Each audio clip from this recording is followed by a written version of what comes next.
এলাকার মা ও মাটির সন্তানেরা, আপনাদের নেত্র এলাকার কমিউনিটি লিডার্স, মাটির সন্তানেরা, লালমনিরহাট জেলার সম্মানিত ব্যবসায়ী ভাইয়েরা, চাকরিজীবী ভাইয়েরা, হাট জেলার সম্মানিত ব্যবসায়ী ভাইয়েরা, ছাত্র ভাইয়েরা, ভলান্টিয়ার্স ভাইয়েরা, ছাত্র ভাইয়েরা এবং লালমনিরহাট জেলা স্টেডিয়ামে অবস্থানরত এবং লালমনিরহাট জেলা স্টেডিয়ামে অবস্থানরত আমি আপনাদের সবাইকে অন্তরের আমার মা এবং জানাতে চাই, আমি আপনাদের সবাইকে অন্তরের আপনারা এত চমৎকার জানাতে চাই, ধন্যবাদ জানাতে চাই যে আপনারা ভাইয়েরা আপনারা জানেন যে আমি প্রতি বিভাগে একবার ভাইয়েরা আপনারা জানেন যে আমি প্রতি বিভাগে সুবাদে একবার করে প্রোগ্রামটা আমি লালমনিরহাটে দিয়েছি। সেই সুবাদে রংপুর বিভাগের এবং আমি আশ্বস্ত হয়েছিলাম যে লালমনিরহাটের প্রোগ্রাম খুবই গোছালো হবে এবং আমি আশ্বস্ত হয়েছিলাম যে লালমনিরহাট হবে, শান্ত হবে, সেটার নমুনা আলামত আমি দেখতে পাচ্ছি। সুষ্ঠু হবে, শান্ত হবে, সেটার নমুনা আলামত আমি দেখতে পাচ্ছি। আলহামদুলিল্লাহ, শৃঙ্খল সবাই, খুবই সুশৃঙ্খল জনতা।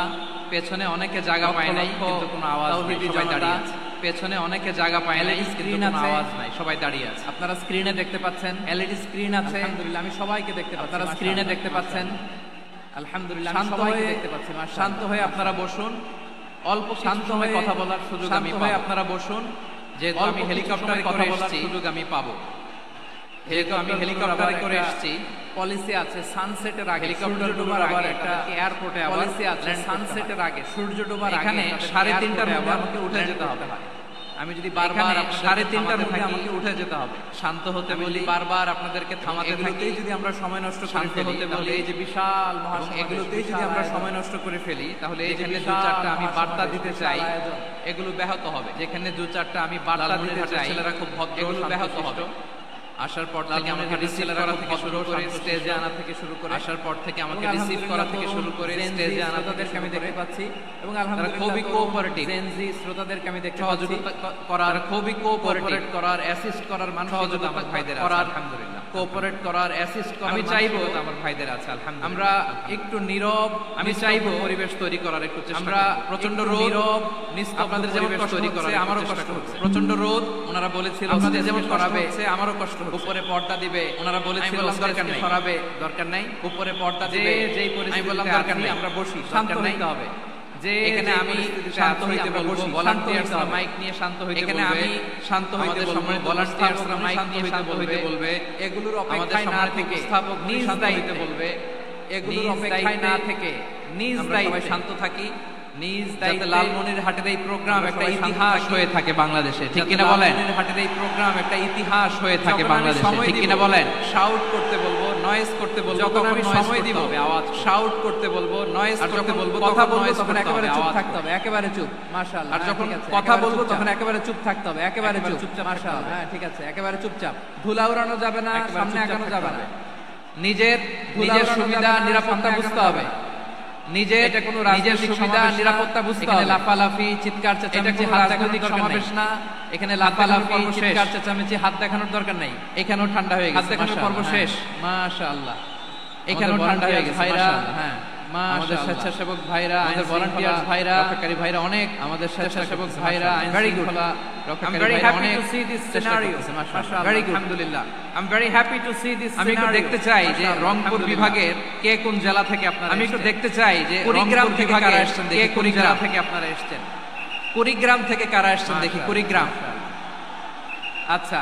গাইবান্ধা জেলার কে আসছেন? গাইবান্ধা, আচ্ছা। গাইবান্ধা জেলার কে আসছেন? গাইবান্ধা। ঠাকুরগাঁও, মাশাআল্লাহ, অনেকে আসছেন। ঠাকুরগাঁও। দিনাজপুর জেলা থেকে অনেকে আসছেন, দিনাজপুর জেলা থেকে। নীলফামারী, মাশাআল্লাহ, ঠিক আছে। নীলফামারী। পঞ্চগড়, ঠিক আছে, পেয়ামানিল্লাহ, অনেক আসছে। পঞ্চগড়। রংপুর, অনেক আসছে। রংপুর।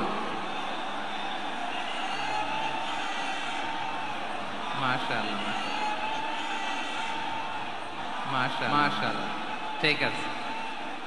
লালমনিরহাটের কারা দেখি, লালমনিরহাট। লালমনিরহাটের কারা দেখি, লালমনিরহাট।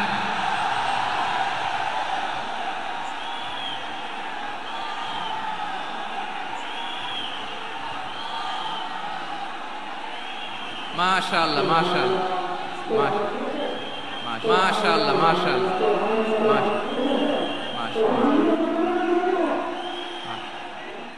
ঠিক আছে, ঠিক আছে। আচ্ছা, রংপুর বিভাগের বাইরে থেকে অন্য জেলার কারা কারা আসছেন দেখি? তাও আছে অনেকে, মাশাআল্লাহ। ঠিক আছে, ঠিক আছে। আজকের প্রোগ্রামে উপস্থিত আছেন প্রধান অতিথি হিসেবে অধ্যক্ষ আসাদুল হাবিব দুলু ভাই, সাংগঠনিক সম্পাদক বিএনপি, জাতীয় নির্বাহী কমিটির সভাপতি, জেলা বিএনপি লালমনিরহাট। বিশেষ অতিথি হিসেবে আমাদের অনেক ভাইরা এসছেন, সবাইকে শুকরিয়া জানাই। সভাপতিত্ব করছেন জনাব আব্দুল হাকিম। আইন শৃঙ্খলা বাহিনী, প্রশাসন, ভলান্টিয়ার্স, শুনেছি আমি প্রায় 5,000 ভলান্টিয়ার্স আপনারা নিয়োগ দিয়েছেন। আলহামদুলিল্লাহ, আলহামদুলিল্লাহ। অনেক গোছালো প্রোগ্রাম। আমার প্রাণ ঢালা ভালোবাসা জানবেন, আমার হৃদয়ের গহীন থেকে ভালোবাসা নিবেন, শুভেচ্ছা জানবেন সবাই। ঠিক আছে, ঠিক আছে। প্রিয় ভাইরা, আমরা আর কাল বিলম্ব না করে মূল আলোচনায় চলে যেতে চাই। আজকে যে টপিকের উপর আমি কথা বলবো, টপিকটা হচ্ছে peaceful coexistence and communal harmony, শান্তিপূর্ণ সহাবস্থান এবং সাম্প্রদায়িক সম্প্রীতি। আমাদের বাংলাদেশে সাম্প্রদায়িক সম্প্রীতি আছে না নাই? আবহমান কাল থেকে আমরা মুসলিম, হিন্দু, বৌদ্ধ, খ্রিস্টান, পাহাড়ি, নৃগোষ্ঠী মিলেমিশে একাকার, আমরা সবাই মিলে বাংলাদেশ। আওয়াজ করে বলেন ঠিক কিনা?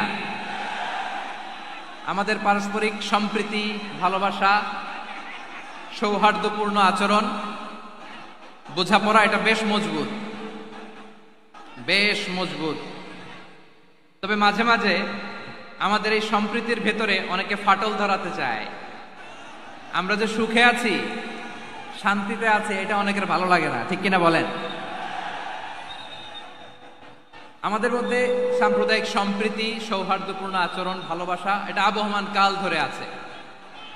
তার প্রমাণ, আমরা তাফসিরুল মাহফিলের আয়োজন করলে আমাদের হিন্দু ভাইরা ডিস্টার্ব করে না, ঠিক কিনা? এবং আমি যদি বলি হাত তোলেন, হিন্দু ধর্মের কারা কারা এসেছেন, কত শত কত হাজার যে হাত উঠবে, আপনি অবাক হয়ে যাবেন। আমি চাচ্ছি না হাত উঠাতে। খুলনাতে সর্বশেষ যে আমি প্রোগ্রাম করে গেলাম, সেখানে কয়েকশো হিন্দু ভাই আসছে আমাদের আলোচনা শুনতে, আলহামদুলিল্লাহ। অনেক বৌদ্ধরা আসে, অনেক খ্রিস্টানরা আসে। এবার সফরেও অনেক হিন্দু ভাইরা আমার সাথে দেখা করেছে। তারা বলেছে, হুজুর আমরা আপনার আলোচনা শুনি। আলহামদুলিল্লাহ বলেন। So it's our responsibility to present our religion to our non-Muslim brothers and sisters. আমাদের অমুসলিম ভাই বোনদের কাছে ইসলামের সৌন্দর্য তুলে ধরা, এটা আমাদের দায়িত্ব। We all are the ambassador of Islam. আমরা প্রত্যেকে দায়িত্বশীল, আমরা প্রত্যেকে এক একজন ইসলামের অ্যাম্বাসেডর। আলহামদুলিল্লাহ বলেন।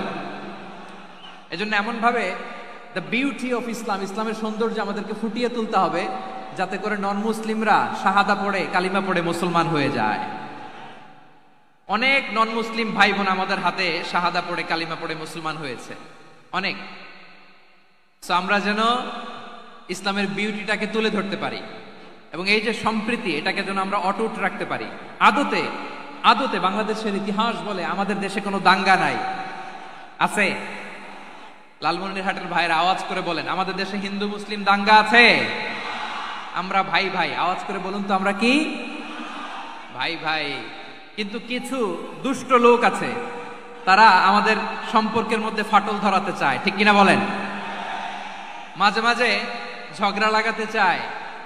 দেখবেন পত্রপত্রিকায় দেখা যায় বিভিন্ন ধর্মীয় উপাসনালয়গুলোতে হামলা চালানো হয়। এগুলো রাজনৈতিক উদ্দেশ্য প্রণোদিত, এগুলোর সাথে ইসলামের কোনো সম্পর্ক নাই।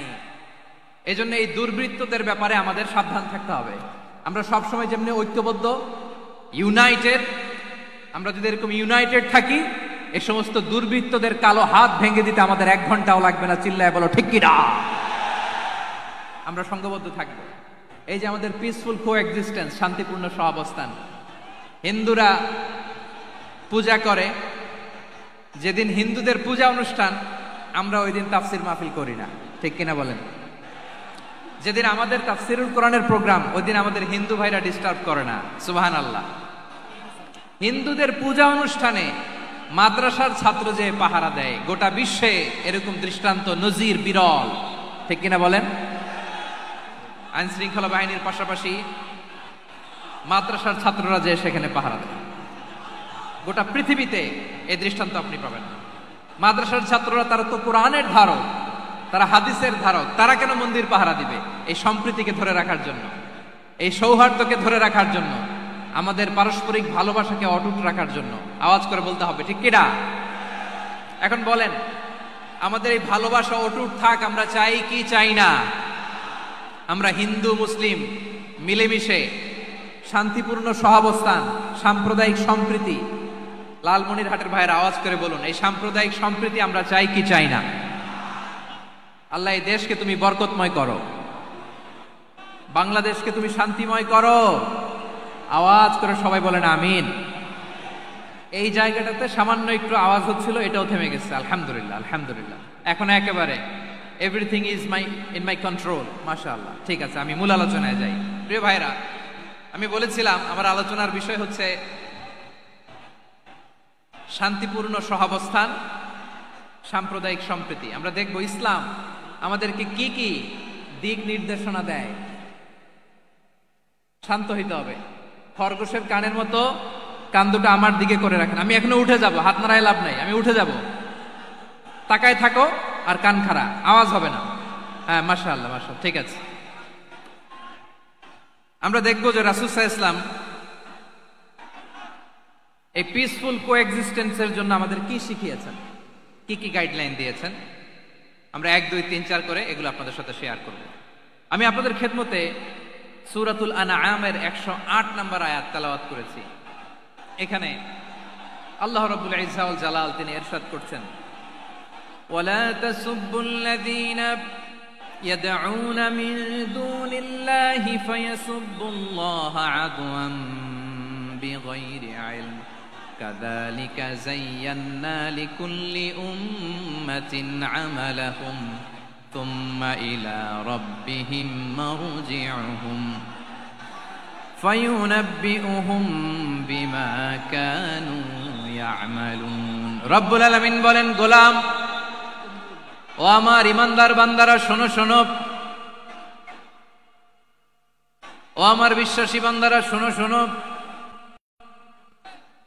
লা তাসুব্বুল্লাযীনা ইয়াদউনা মিন দুনিল্লাহ ফায়াসুব্বুল্লাহা আদওয়াম বিগাইরি ইলম। ও আমার বিশ্বাসী বান্দারা, যারা আল্লাহকে ব্যতি রেখে, আল্লাহকে বাদ দিয়ে অন্য উপাস্যকে ডাকে, দেবীর পূজা করে, দেবতাদের পূজা করে, তোমরা খবরদার তাদের গালি দিও না। আওয়াজ করে বলেন, কি দিও না? আল্লাহ বলেন, ও বিশ্বাসীরা শোনো, যারা আল্লাহকে বেছে রেখে দেব দেবীর পূজা করে, অন্য উপাস্যের পূজা করে, তাদেরকে ডাকে, ওই দেবতাদেরকে তোমরা গালি দিও না। যদি ওই দেবতাদেরকে গালি দাও তাহলে ভুলবশত, শত্রুতাবশত তারা তোমাদের রব আল্লাহকে গালি দেবে, ঠিক কিনা? তোমরা যদি তাদের দেবতাদের গালি দাও, ওরা রেগে তোমার আল্লাহরে গালি দিবে, তাহলে আল্লাহরে গালি খাওয়ানোর কারণ হয়ে গেলাম আমি, ঠিক কিনা বলেন?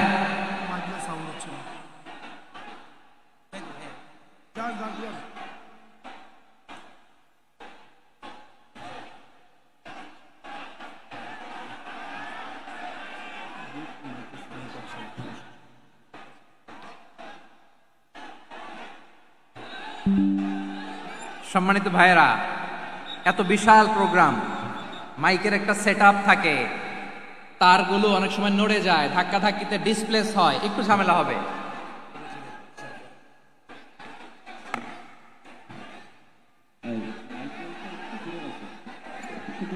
ব্যাস ব্যাস ব্যাস, হ্যাঁ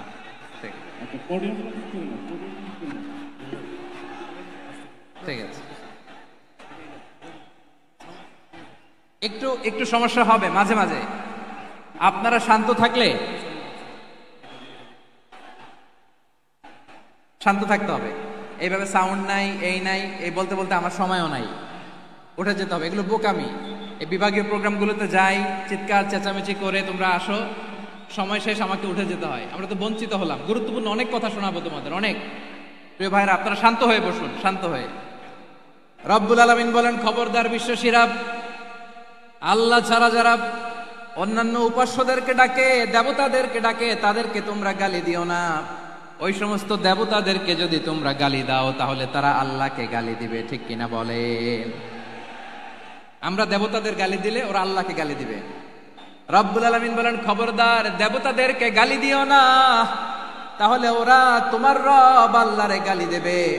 প্রতিটি জাতির জন্য তাদের কাজকে আমি আল্লাহ সুশোভিত করে রেখেছি, তারা সবাই একদিন আমার কাছেই ফিরে আসবে। এরপর আমি রব্বুল আলামিন তাদের আমলনামা তাদেরকে জানিয়ে দেব। সুবহানাল্লাহ পড়ে। প্রিয় ভাইরা, আল্লাহ তাআলা বলেছেন খবরদার গালি দিও না। আদেশটা কার? আওয়াজ করে বলেন তো। হিন্দুদের দেবতা দেবদেবীদেরকে গালি দেওয়া যাবে না। আওয়াজ করে বলুন প্রিয় ভাইরা, এই আদেশটা কার? এই আপনাদের গলার আওয়াজ। অন্য ধর্মের দেবতাদেরকে যে গালি দেওয়া যাবে না, এই আদেশটা কার? আরো জোরে বলুন, কার? গালি দিবেন কোন দেবতাকে? দিবেন? যদি দেন তাহলে ওরা আল্লাহরে গালি দিবে। তাহলে আল্লাহরে গালি খাওয়াইলো কে? আপনি, ঠিক কিনা বলেন? আমি আল্লাহকে গালি খাওয়ানোর কারণ হলাম, কারণ আমি যদি গালি না দিতাম ওরা আমার রবকে গালি দিত না। আওয়াজ করে বলেন ঠিক কিনা? তাহলে প্রিয় ভাইয়েরা, ইসলাম আমাদেরকে শিখায়, সূরাতুল আনআমের 108 নম্বর আয়াত থেকে আমরা বুঝলাম কোন ধর্মকে ছোট করা যাবে না। অন্য ধর্মকে ছোট করা মানে ইসলামকে ছোট করা। অন্য ধর্মের দেবতাকে গালি দেওয়া মানে আল্লাহকে গালি খাওয়ানো। আওয়াজ করে বলেন ঠিক কিনা? খবরদার, এটা করা যাবে না। আর অন্য ধর্মের দেবতাকে যদি আপনি গালি দেন, ওরা ইসলাম থেকে দূরে সরে যাবে। যাও ইসলামের প্রতি আকৃষ্ট হয়েছিল আর কোনোদিন ইসলামের ধারে কাছে আসবে না। আওয়াজ করে বলেন ঠিক কিনা? এজন্য কখনো কোনোদিন অন্য ধর্মের দেবতাদেরকে গালি দেয়া যাবে না। অন্য ধর্মের কোন দেবতাদেরকে আমরা গালি দিব না, গালি দিব না, বরং ইসলামের beauty, the beauty of Islam, ইসলামের সৌন্দর্যকে আমরা তুলে ধরব। আমরা যদি বিশ্বনবী সাল্লাল্লাহু আলাইহি ওয়াসাল্লামের জীবনের দিকে তাকাই, তাহলে আমি দেখব বিষ্ণু ইসলাম মক্কাতে কিংবা মদিনাতে অন্য ধর্মের লোকদের সাথে খুব পিসফুলি লাইফ লিড করেছেন। হোক মুশরিক, হোক খ্রিস্টান, হোক ইহুদি, বিশ্বনবী সবার সাথে মিলেমিশে ছিলেন। আলহামদুলিল্লাহ বলেন। ইসলাম হচ্ছে পিসফুল রিলিজিয়ান। অন্য ধর্মের প্রতি সহনশীলতার সবক ইসলাম আমাদেরকে দেয়। কিন্তু প্রতিটি মুসলিমের এটা মনে রাখতে হবে, আল্লাহর কাছে পছন্দনীয় গ্রহণযোগ্য ধর্ম, জীবনাদর্শ একটি, সেটা হচ্ছে ইসলাম। আওয়াজ করে বলেন সেটা কি? লালমনিরহাটের ভাইয়েরা আওয়াজ করে বলুন, আল্লাহর কাছে মনোনীত ধর্ম একটি, সেটা কি? এজন্য রব্বুল আলামিন বলেন, ইন্নাদ-দীনা ইনদাল্লাহিল ইসলাম, আল্লাহর কাছে মনোনীত গ্রহণযোগ্য অ্যাকসেপ্টেড ধর্ম মতাদর্শ একটা, সেটা হলো ইসলাম। ইসলাম ছাড়া অন্য কোন ধর্ম যদি কেউ তালাশ করে, তার ওই ধর্ম আল্লাহ গ্রহণ করবে না। ওমাই ইয়াবতাগি গায়রাল ইসলামি দীনান ফালাই ইউকবালা মিন ওয়া হুয়া ফিল আখিরাতি মিনাল খাসিরিন।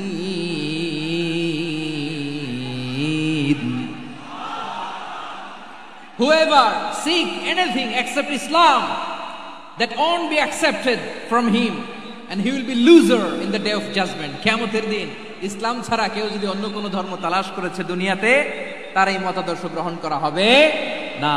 and he will be loser, সে হবে লুজার, ক্ষতিগ্রস্ত, হাই হাই কোম্পানির ম্যানেজার। ওর আমও শেষ, সালাও শেষ। আওয়াজ করে বলেন ঠিক কি না? এজন্য ইসলাম পেয়ে আমরা খুশি না বেজার? প্রত্যেক নামাজ শেষে আমরা আল্লাহরে বলি, আল্লাহ রাদিতু বিল্লাহি রাব্বা ওয়া বিল ইসলামি দীনা ওয়া বি মুহাম্মাদিন নাবিয়ান ওয়া রাসূলা। ও আল্লাহ, তোমারে রব হিসেবে পেয়ে আমরা খুশি। ও আল্লাহ, ইসলামকে ধর্ম হিসেবে পেয়ে আমরা খুশি। বিশ্বনবীকে আমাদের রাসূল পেয়ে আমরা খুশি। ঠিক কিনা বলেন?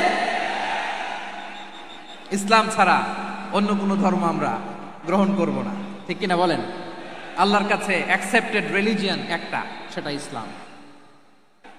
তো বিশ্বনবী সাল্লাল্লাহু আলাইহি ওয়াসাল্লাম মক্কাতে কিংবা মদিনাতে খুব পিসফুলি এক্সিস্ট করেছেন, যে কোনো ধর্মের সাথে মিলেমিশে চলেছেন। তার প্রমাণ আমরা যদি রাসূল সাল্লাল্লাহু আলাইহি ওয়াসাল্লামের বায়োগ্রাফির দিকে তাকাই, তাহলে দেখব তিনি মুশরিকদের সাথে পিস ট্রিটি করেছেন, শান্তি চুক্তি, পিস ট্রিটি, পিস এগ্রিমেন্ট। আপনারা হুদাইবিয়ার সন্ধির নাম শুনেছেন? আমার লালমনিরহাটের কলিজার টুকরা ভাইয়েরা, হুদাইবিয়ার সন্ধির নাম আপনারা শোনেন নাই? 6ষ্ঠ হিজরিতে বিষ্ণু ইসলাম মুশরিকদের সাথে এই ট্রিটি করেছেন, চুক্তি। কাদের সাথে? মুশরিকদের সাথে।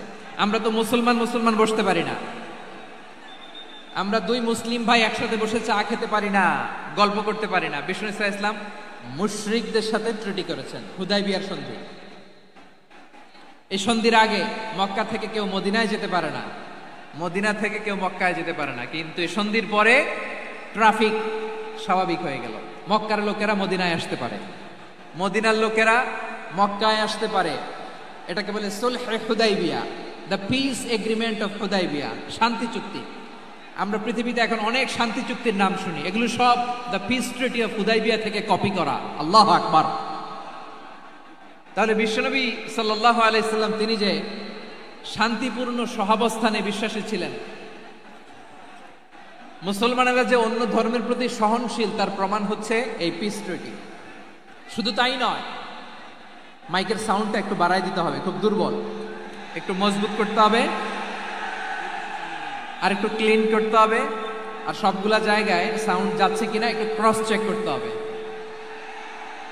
হ্যাঁ, পাবেন দিচ্ছে mic operator, he is trying his level best, দিচ্ছে। মাইক অপারেটর যিনি আছেন, প্রতিটি জায়গায় প্রতিটি সাউন্ড বক্সে যেন আওয়াজ পাওয়া যায়, একটু ক্রস চেক করেন, সাউন্ডটাকে একটু স্ট্রং করে দেন। হ্যাঁ, ঠিক আছে, মাশাআল্লাহ। এদিকে তাকান, এদিকে। মক্কার পার্ট গেল, পিস এগ্রিমেন্ট করলেন, শান্তি চুক্তি।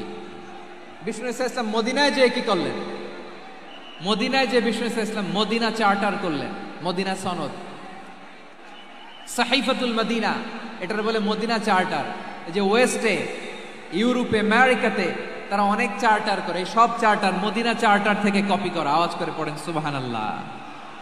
বিষ্ণু ইসলাম মদিনায় গেলেন, মদিনাতে মুসলিম, মুশরিক, ইহুদি, এই তিন ধর্মের লোক মিলে সব স্টেক হোল্ডার যারা আছে সবাইকে নিয়ে বিষ্ণু ইসলাম মদিনা চার্টার করলেন, মদিনা সনদ। পড়েন সুবহানাল্লাহ। শুধু তাই নয়, মক্কাতে বিশ্বনবী পিস এগ্রিমেন্ট করলেন, শান্তি চুক্তি মুশরিকদের সাথে। মদিনাতে যে বিশ্বনবী মদিনা চার্টার করলেন, মদিনা সনদ করলেন ইহুদিদের সাথে। আবার মদিনাতে বিশ্বনবী ইহুদিদের সাথে পিস ডায়ালগ করলেন, ইন্টারফেথ ডায়ালগ করলেন, আন্তধর্মীয় সংলাপ করলেন। যে সংলাপের মূল ভিত্তি ছিল তাওহীদ। মূল ভিত্তি ছিল কি? তাওহীদ। বিশ্বনবী ইহুদিদেরকে ডাকলেন, আহ্বান করলেন, কুল ইয়া আহলাল কিতাবি তাআলাউ ইলা কালিমাতিন সাওয়াইন বাইনানা ওয়া বাইনাকুম আল্লা না'বুদা ইল্লাল্লাহ ওয়া লা নুশরিকা বিহি শাইআন ওয়া লা ইয়াত্তাখিযা বা'দুনা বা'দান আরবাবাম মিন দুনিল্লাহ فإن تولوا فقولوا اشهدوا بأننا مسلمون। সুবহানাল্লাহ পড়েন। বিশ্বনবী মদিনার ইহুদিদের ডেকে বললেন, ও ইহুদিরা, শোনো শোনো, আসো এমন একটা আদর্শের প্রশ্নে আমরা একত্রিত হই, যে আদর্শের প্রচার তোমাদের নবীরাও করেছে, আমিও করি, যে আদর্শের কথা তোমাদের পবিত্র ধর্মগ্রন্থগুলোতে আছে, আমার কোরআনেও আছে। সেটা হলো তাওহীদ। আমরা এক আল্লাহ ছাড়া কারো ইবাদত করব না, আল্লাহর সাথে কাউরে শরীক করব না, আল্লাহ ছাড়া কাউরে রব মানব না। পড়েন সুবহানাল্লাহ। তাহলে আমার প্রিয় লালমনিরহাটের ভাইরা, মদিনাতে যে তিনি মদিনা চার্টার করলেন, মদিনা সনদ, পিস ডায়ালগ করলেন, শান্তির সংলাপ, ইন্টারফেথ ডায়ালগ করলেন, আন্তধর্মীয় সংলাপ, যার ভিত্তি ছিল তাওহীদ। সুবহানাল্লাহ পড়েন। তাহলে অন্য ধর্মের প্রতি সব সময় ইসলাম সহনশীল, টলারেন্স। যদি আপনি দেখতে চান ইসলামের নবী বিশ্ব নবীর দিকে তাকান, ঠিক কিনা বলেন? আমরা তো সংখ্যালঘুদের রাইটস প্রোটেক্ট করার জন্য কত আইন বানাই, কত বৈঠক করি, কত সংবাদ সম্মেলন করি। বিষ্ণু সাল্লাল্লাহু আলাইহি ওয়াসাল্লাম সংখ্যালঘুদের রাইটসের ব্যাপারে, অধিকারের ব্যাপারে যে কথা বলেছেন, শুনলে আপনি অবাক হয়ে যাবেন। বিশ্বনবী বলেন, আলা মান যালামা মুআহাদান আও ইনতাকাসাহু আও কাল্লাফাহু ফাওকা তাআতিহি আও কাল্লাফাহু ফাওকা তাকাতিহি আও আখাযা মিনহু শাইআন বিগাইরি তিবি নাফসিন ওয়া আনা হাজিজুহু ইয়াউমাল কিয়ামা। খবরদার, জেনে রাখো, কেউ যদি কোনো সংখ্যালঘুর উপরে অত্যাচার করে, কোনো সংখ্যালঘুর প্রাপ্য থেকে যদি কেউ কাউকে ঠকায়, সংখ্যালঘুর উপর যদি কেউ কষ্ট দেয়, কোনো সংখ্যালঘুর সম্পদ যদি কেউ জোর করে কেড়ে নেয়, আমি কিয়ামতের দিন বিশ্বনবী ওই সংখ্যালঘুর পক্ষে আর ওই মুসলমানদের বিপক্ষে বাদী হয়ে দাঁড়াবো। সুবহানাল্লাহ বলতে পারলেন না? আল্লাহু আকবার। আপনি নামাজি, আপনি মুসল্লি, আপনি হাজী সাহেব, তাহাজ্জুদ পড়তে পড়তে কপালে দাগ ফেলে দিছেন, আপনার প্রতিবেশী হিন্দু, ভাবছেন আমার তো পাওয়ার আছে, ওর জমিটা দখল করি। বিশ্বনবী বলেন কিয়ামতের দিন ওই হিন্দুর পক্ষে তোর বিরুদ্ধে আমি বাদী হয়ে দাঁড়াবো। পৃথিবীর কোন ধর্মে এরকম স্টেটমেন্ট পাবেন? পাবেন? আপনি ভাবছেন আপনি নামাজ পড়লে হাজী সাহেব কপালে দাগ ফেলায় দিলে আপনি সালসালায় জান্নাতে চলে যাবেন না? খবরদার। বিশ্বনবী বলেন কোন সংখ্যালঘুর উপর যদি কেউ আক্রমণ করে, তার প্রাপ্য তাকে না দিয়ে যদি তাকে ঠকায়, তার উপর জুলুম করে, তার সম্পদ যদি কেড়ে নেয়, আমি নবী, তুমি মুসলিম হইতে পারো, মুসল্লি হইতে পারো, তার পক্ষে তোমার বিপক্ষে আল্লাহর দরবারে বাদী হয়ে দাঁড়াবো। আচ্ছা লালমনিরহাটের ভাইরা, কথা বুঝতে পারলে আওয়াজ করে উত্তর দেন। বিশ্বনবী যদি কারো বিপক্ষে দাঁড়ায় কিয়ামতের দিন, আই রিপিট, আমি আবারও বলছি, বিশ্বনবী যদি কিয়ামতের দিন কারো বিপক্ষে দাঁড়ায়, ও তো সালসালায়া জান্নাতি, তাই না? জান্নাতি না? যে নবীর সুপারিশ ছাড়া জান্নাতের গেটও দেখা যাবে না, ওই নবী যদি বলে তোর বিপক্ষে আমি বাদী হয়ে দাঁড়াবো, ওই জান্নাতে আর ঢোকার কোনো সুযোগ আমাদের থাকবে? এখানেই শেষ না আমার প্রিয় লালমনিরহাটের ভাইয়েরা, এখানেই শেষ নয়। বিশ্বনবী বলেন মান কাতালা মুআহাদান, বুখারীর বর্ণনা, মান কাতালা মুআহাদান লাম ইয়ারাহ রাইহাতাল জান্নাহ। কেউ যদি, কোন মুসলিম যদি অন্যায়ভাবে কোন সংখ্যালঘুকে হত্যা করে, কোন হিন্দুকে হত্যা করে, কোন বৌদ্ধরে হত্যা করে, অন্যায়ভাবে কোন মুসলিম যদি কোন সংখ্যালঘুরে হত্যা করে, জান্নাতে যাওয়া তো দূরের কথা, ওই মুসলিম জান্নাতের ঘ্রাণও পাবে না। সেই বুখারীর বর্ণনা, মান কাতালা মুআহাদান লাম ইয়ারাহ রাইহাতাল জান্নাহ ওয়া ইন্না রিহাহা লা ইউজাদু মিন মাসিরাতি 40 আমা। যে জান্নাতের ঘ্রাণ 40 বছর দূরের রাস্তা থেকেই পাওয়া যায়। সুবহানাল্লাহ পড়েন। প্রিয় ভাইরা, এখান থেকে জান্নাতে পৌঁছতে লাগবে 40 বছর। এত দূর, কত বছর? সবাই বলেন কত বছর? এখান থেকে জান্নাতে পৌঁছতে লাগবে 40 বছর। এত দূরে থাকতেই জান্নাতের ঘ্রাণ আপনার নাকে এসে ধাক্কা মারবে। বিশ্বনবী বলেন যে ব্যক্তি কোন সংখ্যালঘুকে হত্যা করে, জান্নাতের ঘ্রাণ তো পাবেই, জান্নাতে তো ঢুকতে পারবেই না, জান্নাতের ঘ্রাণও তার নাকে লাগবে না। পড়েন নাউযু বিল্লাহ। তাহলে সংখ্যালঘুদের ব্যাপারে ইসলামে অধিকার দেয়া আছে না নাই? লালমনিরহাটের ভাইয়ের আওয়াজ করে বলেন, আমার সংখ্যালঘু হিন্দু ভাইদের রাইটস, অধিকার আমাদের ইসলামে প্রোটেক্টেড আছে না নাই? এখানেই শেষ না। বিষ্ণু ইসলাম আপনার অমুসলিম প্রতিবেশীর সাথে ভালো আচরণ করতে বলেছে। আমাদের হয় না এটা মুসলিম পাড়া, ওটা বৌদ্ধ পাড়া, হয় না? অনেক সময় হয় না এটা আমাদের মুসলিম পাড়া, ওইটা হিন্দু পাড়া, এরকম আছে না নাই? লালমনিরহাটে নাই না? আছে? হিন্দু যদি আপনার প্রতিবেশী হয় কি করবেন? ওরে কষ্ট দিবেন নাকি? কেন? ও তো হিন্দু, ও তো আমার আল্লাহরে ডাকে না, ওরে কষ্ট দিলে যায় যাবে না? খবরদার। বিষ্ণু ইসলাম বলেন মান কানা ইউমিনু বিল্লাহ ওয়াল ইয়াউমিল আখির ফালিউকরিম জারাহ। যে আল্লাহ বিশ্বাস করে আর আখিরাতে বিশ্বাস করে, সেজন্য প্রতিবেশীর সাথে ভালো আচরণ করে। সুবহানাল্লাহ। কলিজা জুড়ায় যায় না আমার নবীর কথাগুলো শুনলে? যে আল্লাহ বিশ্বাস করে, যে আখিরাতে বিশ্বাস করে, সেজন্য প্রতিবেশীর সাথে ভালো আচরণ করে। এখানে বলছে মুসলিম প্রতিবেশী, বলছে নামাজি প্রতিবেশী, বলছে আল্লাহওয়ালা প্রতিবেশী, বলছে না। প্রতিবেশী আস্তিক হোক নাস্তিক হোক, প্রতিবেশী মুমিন হোক মুশরিক হোক, প্রতিবেশী হইলেই তার সাথে ভালো আচরণের দরকার আছে না নাই? আমার প্রিয় লালমনিরহাটের ভাইয়েরা, বিষ্ণু ইসলাম ওনার ইহুদি প্রতিবেশীদের দেখাশোনা করতেন। আওয়াজ না শোনা যাক, আমারও তো দেখা যায়, আমারও তো দেখা যায়। তাকায় থাকেন, তাকায় থাকলে সওয়াব হবে। কোরআনের কথা যেখান থেকে হয় এদিকে তাকায় থাকলেই বরকত। তাকায় থাকেন। জি জি, মাইক, আমি তার মাইক ঠিক করতে আসি না এদিকে, এই মাইক ঠিক করব, ওই মাইক ঠিক করব, ওদিকে পাইলট বলবে হুজুর চলে আসেন। জি বসুন বসুন, মাশাআল্লাহ, হ্যাঁ খুব শান্ত, ঠিক আছে। পুলিশ ভাইরা না খেয়ে দিনরাত আপনারা যাতে সুশৃঙ্খল একটা প্রোগ্রাম উপহার পান এটাই চেষ্টা করতেছে, আপনাদেরকে কষ্ট দিতে আসে নাই, একটু একটু সহযোগিতা করেন। জি মাশাআল্লাহ, হ্যাঁ ঠিক আছে। আমার প্রিয় ভাইরা, প্রতিবেশী আস্তিক হোক নাস্তিক হোক, মুসলিম হোক হিন্দু হোক, তার সাথে ভালো আচরণ করতে হবে।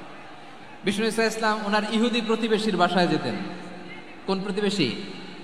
ইহুদি। আওয়াজ করে বলেন, কোন প্রতিবেশী? ইহুদি। এক ইহুদি কিশোর বিষ্ণু ইসা ইসলামের খেদমত করতে, ইহুদি ছেলে আমার নবীর খেদমত করত, তারা ছিল নবীর প্রতিবেশী। তো অনেকদিন হয় ইহুদি ছেলেটা আসে না, বিষ্ণুনবী খোঁজ দিলেন ঘটনা কি, একটা ইহুদি ছেলে না আমার খেদমতে আসতো, ছেলেটা কই?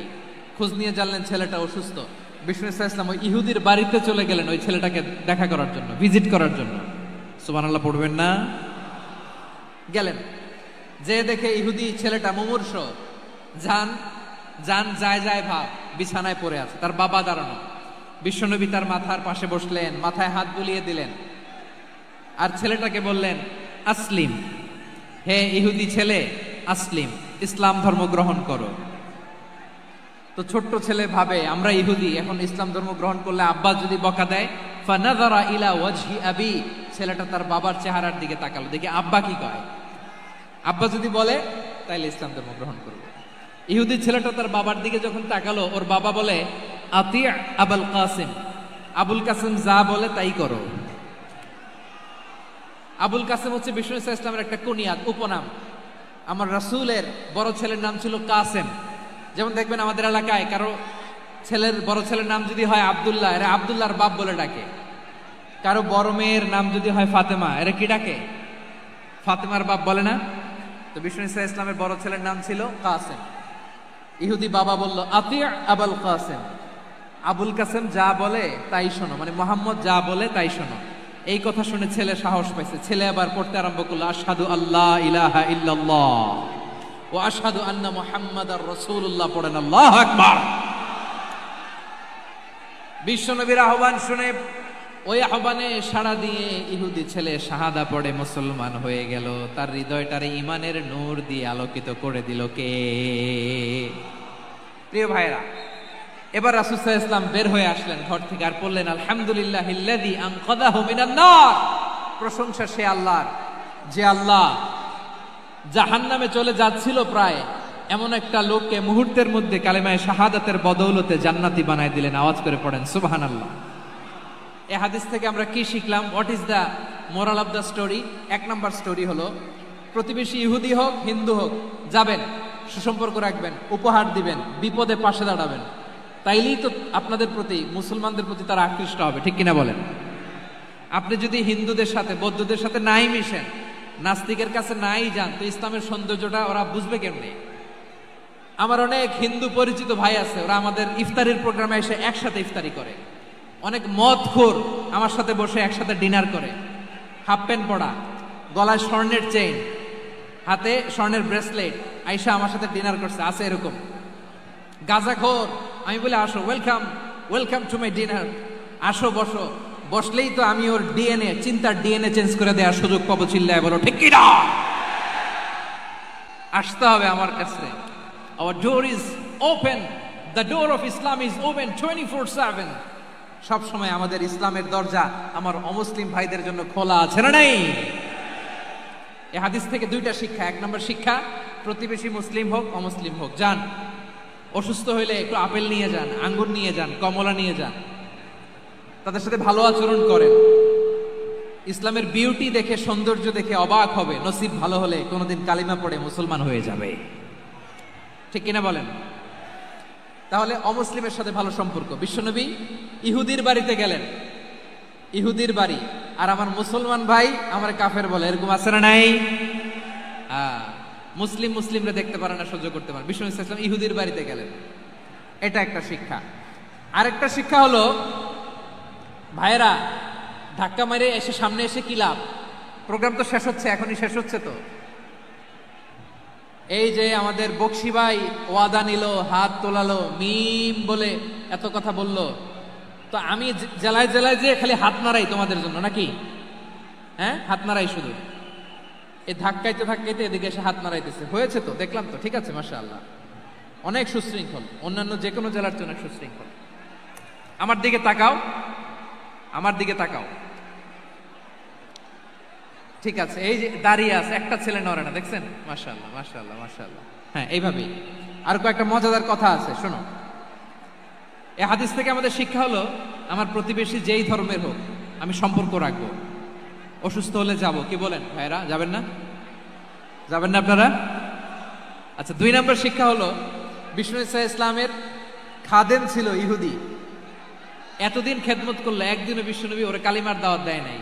কারণ কি? বিশ্বনবী একটা ভালো সময়ের অপেক্ষা করতেছিলেন, প্রপার টাইমিং। দাঈর কাজ হচ্ছে দাঈ ইলাল্লাহ, সে হচ্ছে সুযোগ সন্ধানী। দাঈ সুযোগ খোঁজে, কখন দাওয়া দিলে ব্যাটে বলে হবে, ঝুপ বুঝে কোপ মারে, ঠিক কিনা বলেন? বিষ্ণু ঈসা ইসলাম ভালো সময়ের অপেক্ষা করতেছিলেন, দেখি ভালো সময় আসুক আসুক আসুক আসুক।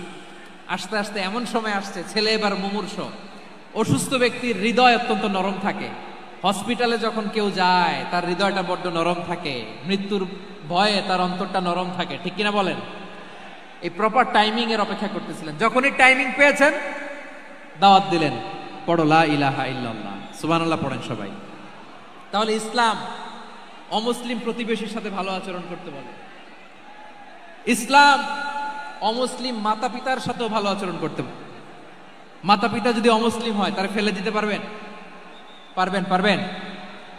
আমার লালমনিরহাটের ভাইয়েরা, অনেক হিন্দু ছেলে আমাদের হাতে শাহাদা পড়ে মুসলিম হয়, কিন্তু ওর মা মুসলমান হয় নাই, বাবাও হয় নাই, এরকম আছে না নাই? তো ও হয়েছে মুসলিম, মা বাপ হিন্দু, এখন মা বাপ কি বাদ? হ্যাঁ, মা বাপ বাদ দেয়া যাবে? যেই মা আপনারে 9 মাস 8 মাস পেটে ধারণ করলো, আপনার মায়ের নার ছেঁড়া ধন, আপনি ওই মারে বাদ দিতে পারবেন? যে মায়ের বুকের তাজা দুধ খেয়ে আপনি আজকে বাড়ন্ত তাজা তরতাজা, ওই মারে বাদ দেয়া যাবে? মায়ের এক ধারে দুধের দাম, কাটিয়া গায়ের চাম, পাপুষ বানাইলে ঋণের শোধ হবে না, এমন দরদি ভাবে কেউ হবে না আমার মাহা গো। মায়ের এক ধারে দুধের দাম, কাটিয়া গায়ের চাম, পাপুষ বানাইলে ঋণের শোধ হবে না, এমন দরদি ভাবে কেউ হবে না আমার মাহা গো, ঠিক কিনা? মাকে তো বাদ দেওয়া যায় না। وَقَضَى رَبُّكَ أَلَّا تَعْبُدُوا إِلَّا إِيَّاهُ وَبِالْوَالِدَيْنِ إِحْسَانًا। আল্লাহ বলে, অবধারিত 2টা ভার্ডিক্ট তোমাদের জন্য, এক আল্লাহর ইবাদত করবা আর মা বাবার প্রতি ইহসান করবা। আদেশটা কার? মা বাবার প্রতি ইহসান করতে হবে। আমার মা হিন্দু হোক, ভালো আচরণ করতে হবে, বৌদ্ধ হোক, ভালো আচরণ করতে হবে। আমার যে সমস্ত হিন্দু ভাইয়েরা মুসলিম হয়েছে, তোমাদের মা বাবা এখনো মুসলমান হয় নাই, তাদের সাথে ভালো আচরণ করতে হবে। আপনাদের খেদমত নিজে করতে হবে, অথবা খেদমতের ব্যবস্থা করাই দিতে হবে। মান্থলি যে খরচ লাগে এটা দিতে হবে। আরে তুমি এখন মুসলিম, তোমার মা বাবা হিন্দু, এখনই তো সুযোগ ইসলামের সৌন্দর্য দেখানোর। এখন মা বাবা যদি দেখে, আরে এটা হিন্দু থাকতে তো বদমাইশ ছিল, বেয়াদব ছিল, কি এমন ধর্ম সে গ্রহণ করলো যেটা গ্রহণের সাথে সাথে সে পাল্টে গেল? কি এমন ধর্ম সে গ্রহণ করেছে যেটা তার জীবনকে আলোকিত করে দিয়েছে? নসিব ভালো হইলে তারাও কালিমা পড়ে মুসলমান হয়ে যাবে। বিষ্ণু ঈসা ইসলামের স্ত্রীর নাম ছিল আয়েশা রাদিয়াল্লাহু তাআলা আনহা, আবু বকর রাদিয়াল্লাহু তাআলা আনহুর মেয়ে। আবু বকর রাদিয়াল্লাহু তাআলা আনহুর আরেক মেয়ের নাম হচ্ছে আসমা। কি নাম? দুজনই আবু বকর রাদিয়াল্লাহু তাআলা আনহুর মেয়ে, আসমা আর আয়েশা। নাম দুটো কেমন লাগে? আসমা নামটা কেমন লাগে? আয়েশা নামটা কেমন লাগে? সবার ভালো লাগে নাই? নাম দুটো আপনাদের ভালো লাগে? লালমনিরহাটে অনাগত যদি কন্যা সন্তান হয়, যদি মনে চায় আসমা রেখে দিতে পারবেন। যদি মনে চায় আয়েশা রেখে দিয়ে, দেশে বিদেশে এয়ারপোর্টে রাস্তা ঘাটে শুধু বলে হুজুর একটা নাম দেন, আমার ছেলের একটা নাম দেন, মেয়ের একটা নাম দেন। তো আমার মনে আছে যশোরের আবদিনের মাহফিলে আমি একটা দুইটা নাম দিয়েছিলাম। আজকে লালমনিরহাটের এই প্রোগ্রামে কন্যা সন্তান যদি হয় দুটা নাম দিলাম, আসমা কিংবা আয়েশা। ইনশাআল্লাহ পড়েন। দুজন বোন, এক মায়ের না, বাবা এক মা দুইজন। আয়েশা রাদিয়াল্লাহু তাআলা আনহার মায়ের নাম উম্মে রুমান, আর আসমা রাদিয়াল্লাহু তাআলা আনহার মায়ের নাম কুতাইলা বিনতে আব্দুল উজ্জা। আবু বকর রাদিয়াল্লাহু তাআলা আনহু 4টা বিয়ে করেছিলেন। তো একই ঘটনা ঘটেছে এই ফ্যামিলিতে। আসমা ইসলাম ধর্ম গ্রহণ করে মুসলিমা, কিন্তু তার মা কুতাইলা মুশরিকা। আই রিপিট, বোঝার জন্য আমি আবারও বলি, আসমা রাদিয়াল্লাহু তাআলা আনহা মুসলিমা, আর আসমার মা কুতাইলা, আওয়াজ করে বুঝে থাকলে বলেন, আসমার মা মুশরিকা। তার মানে মেয়ে মুসলিম, মা অমুসলিম। ভেজাল আছে না নাই? কিন্তু কুতাইলা আর ধৈর্য ধারণ করতে পারে না। নার ছেড়া ধন, কলিজার টুকরা ধন, কলিজার টুকরা সন্তান আসমারে দেখতে বড্ড মন চায়। সাইয়েদনা আসমা রাদিয়াল্লাহু তাআলা আনহা মক্কা থেকে হিজরত করে মদিনায় চলে গেলেন।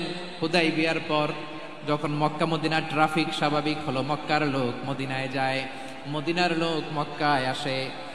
কুতাইলা কলিজার টুকরা সন্তান আসমারে দেখার জন্য কিছু উপহার নিয়ে বিশাল মরুপথ পাড়ি দিয়ে মক্কা থেকে মদিনায় যায়। সুবহানাল্লাহ বলেন। এখন মা আসছে মেয়ের সাথে দেখা করতে, মেয়ে তো আর দেখা দেয় না। মেয়ে ভাবছে আমার মা তো মুশরিকা, অপবিত্রা, তার সাথে কি দেখা দেয়া যাবে? বিশ্বনবীর দরবারে চলে গেলেন। সুবহানাল্লাহ বলেন। কি সৌভাগ্যবান ছিল তারা, মাসলা জানার দরকার হলেই নবীর দরবারে চলে যেত। ঘরে বউয়ের সাথে ঝগড়া হলে নবীর দরবারে চলে যেত। অনেক সাহাবী বলে আমার পেটে ক্ষুধা লাগলো আমি নবীর কাছে চলে যেতাম, কারণ নবীর চেহারার দিকে তাকালেই আমার পেটের ক্ষুধা মিটে যেত।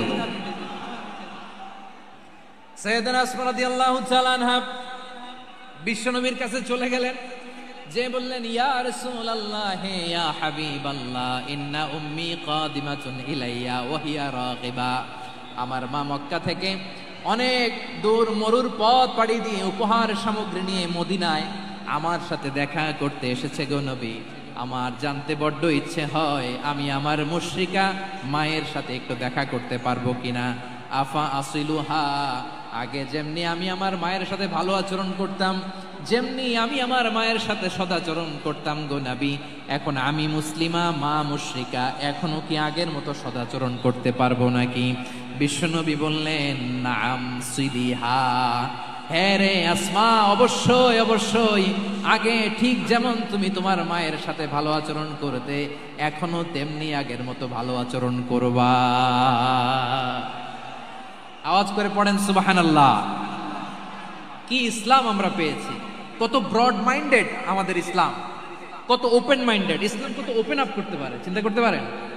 বিষ্ণু বললেন হ্যাঁ অবশ্যই, নাম সুলিহা, আগে যেমনি ভালো আচরণ করছো আসমা এখন ওই রকমই করো, পারলে আরো বাড়াই করো। সুবহানাল্লাহ বলেন। তাহলে আমার যে হিন্দু ভাইরা, হিন্দু বোনেরা, ইমানের বদৌলতে দৌলতে আপনি ধন্য হয়েছেন, আপনার আম্মা আব্বা এখনো মুসলমান হয় নাই, তাদের জন্য দোয়া করেন, তাদের জন্য দোয়া করেন, আল্লাহ যেন তাদেরকেও ইমানের দৌলত দান করে।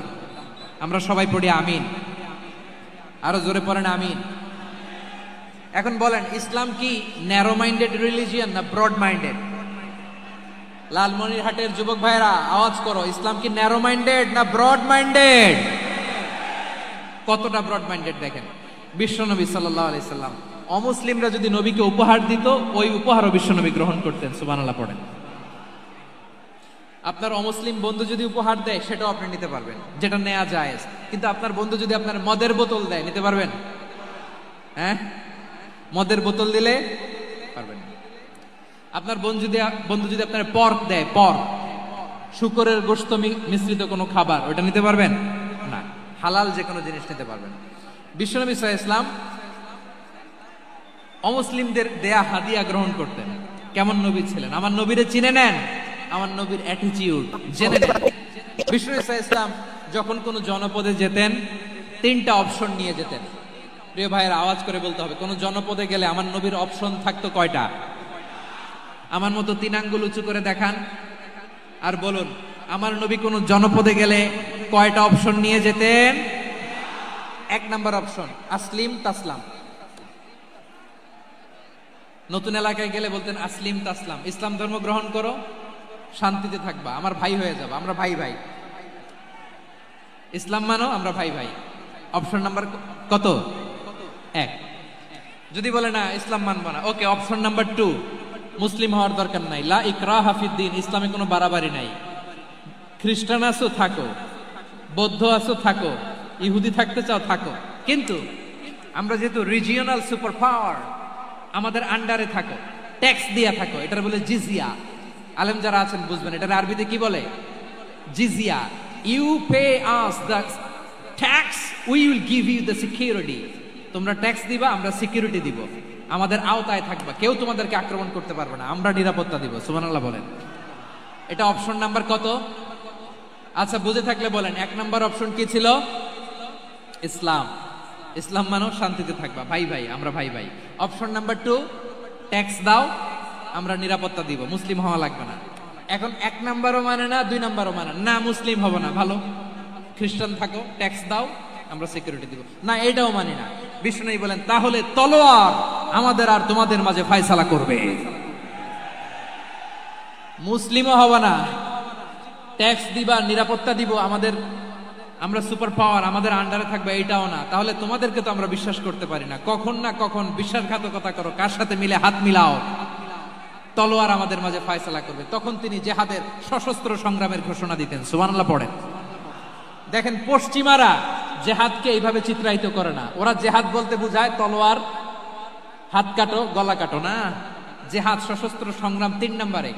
অধিকাংশ ক্ষেত্রেই বিশ্বনবীর সুন্দর আচরণ দেখে, আরে আমার নবীর যে নুরানি চেহারা, অনেকে তো কেবল সিরেফ চেহারাটা দেখেই কালিমা পড়ে মুসলমান হয়ে গিয়েছে। যারা মুসলিম হয় নাই তারা তাদের ইসলামেই বলবৎ ছিল, ট্যাক্স দিয়ে ইসলামের আন্ডারে ছিল। যারা এটাও মানে নাই ওইটাও মানে নাই, তাদের বিরুদ্ধে জেহাদ।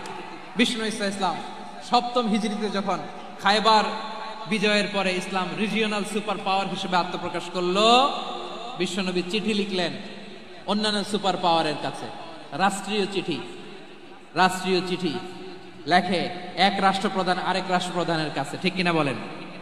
জানেন না আপনারা? এই যে 24-এর ছাত্র নাগরিক অভ্যুত্থানে,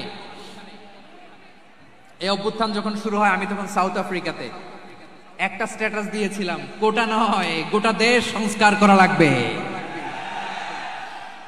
শুধু বাংলাদেশ নয়, সারা বিশ্বের বাংলা ভাষাভাষী লোকেরা এই আন্দোলনের সাথে সমর্থন তারা করেছে, এটাকে সাপোর্ট করেছে, তারা সমর্থন দিয়েছে।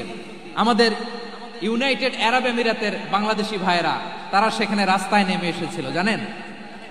ওইখানে ডেমনস্ট্রেশন করা যায় না, সেখানকার সরকার তাদেরকে যাবজ্জীবন দিয়েছিল। তখন আমাদের এই যে প্রধান উপদেষ্টা ডক্টর মোহাম্মদ ইউনূস সরাসরি G2G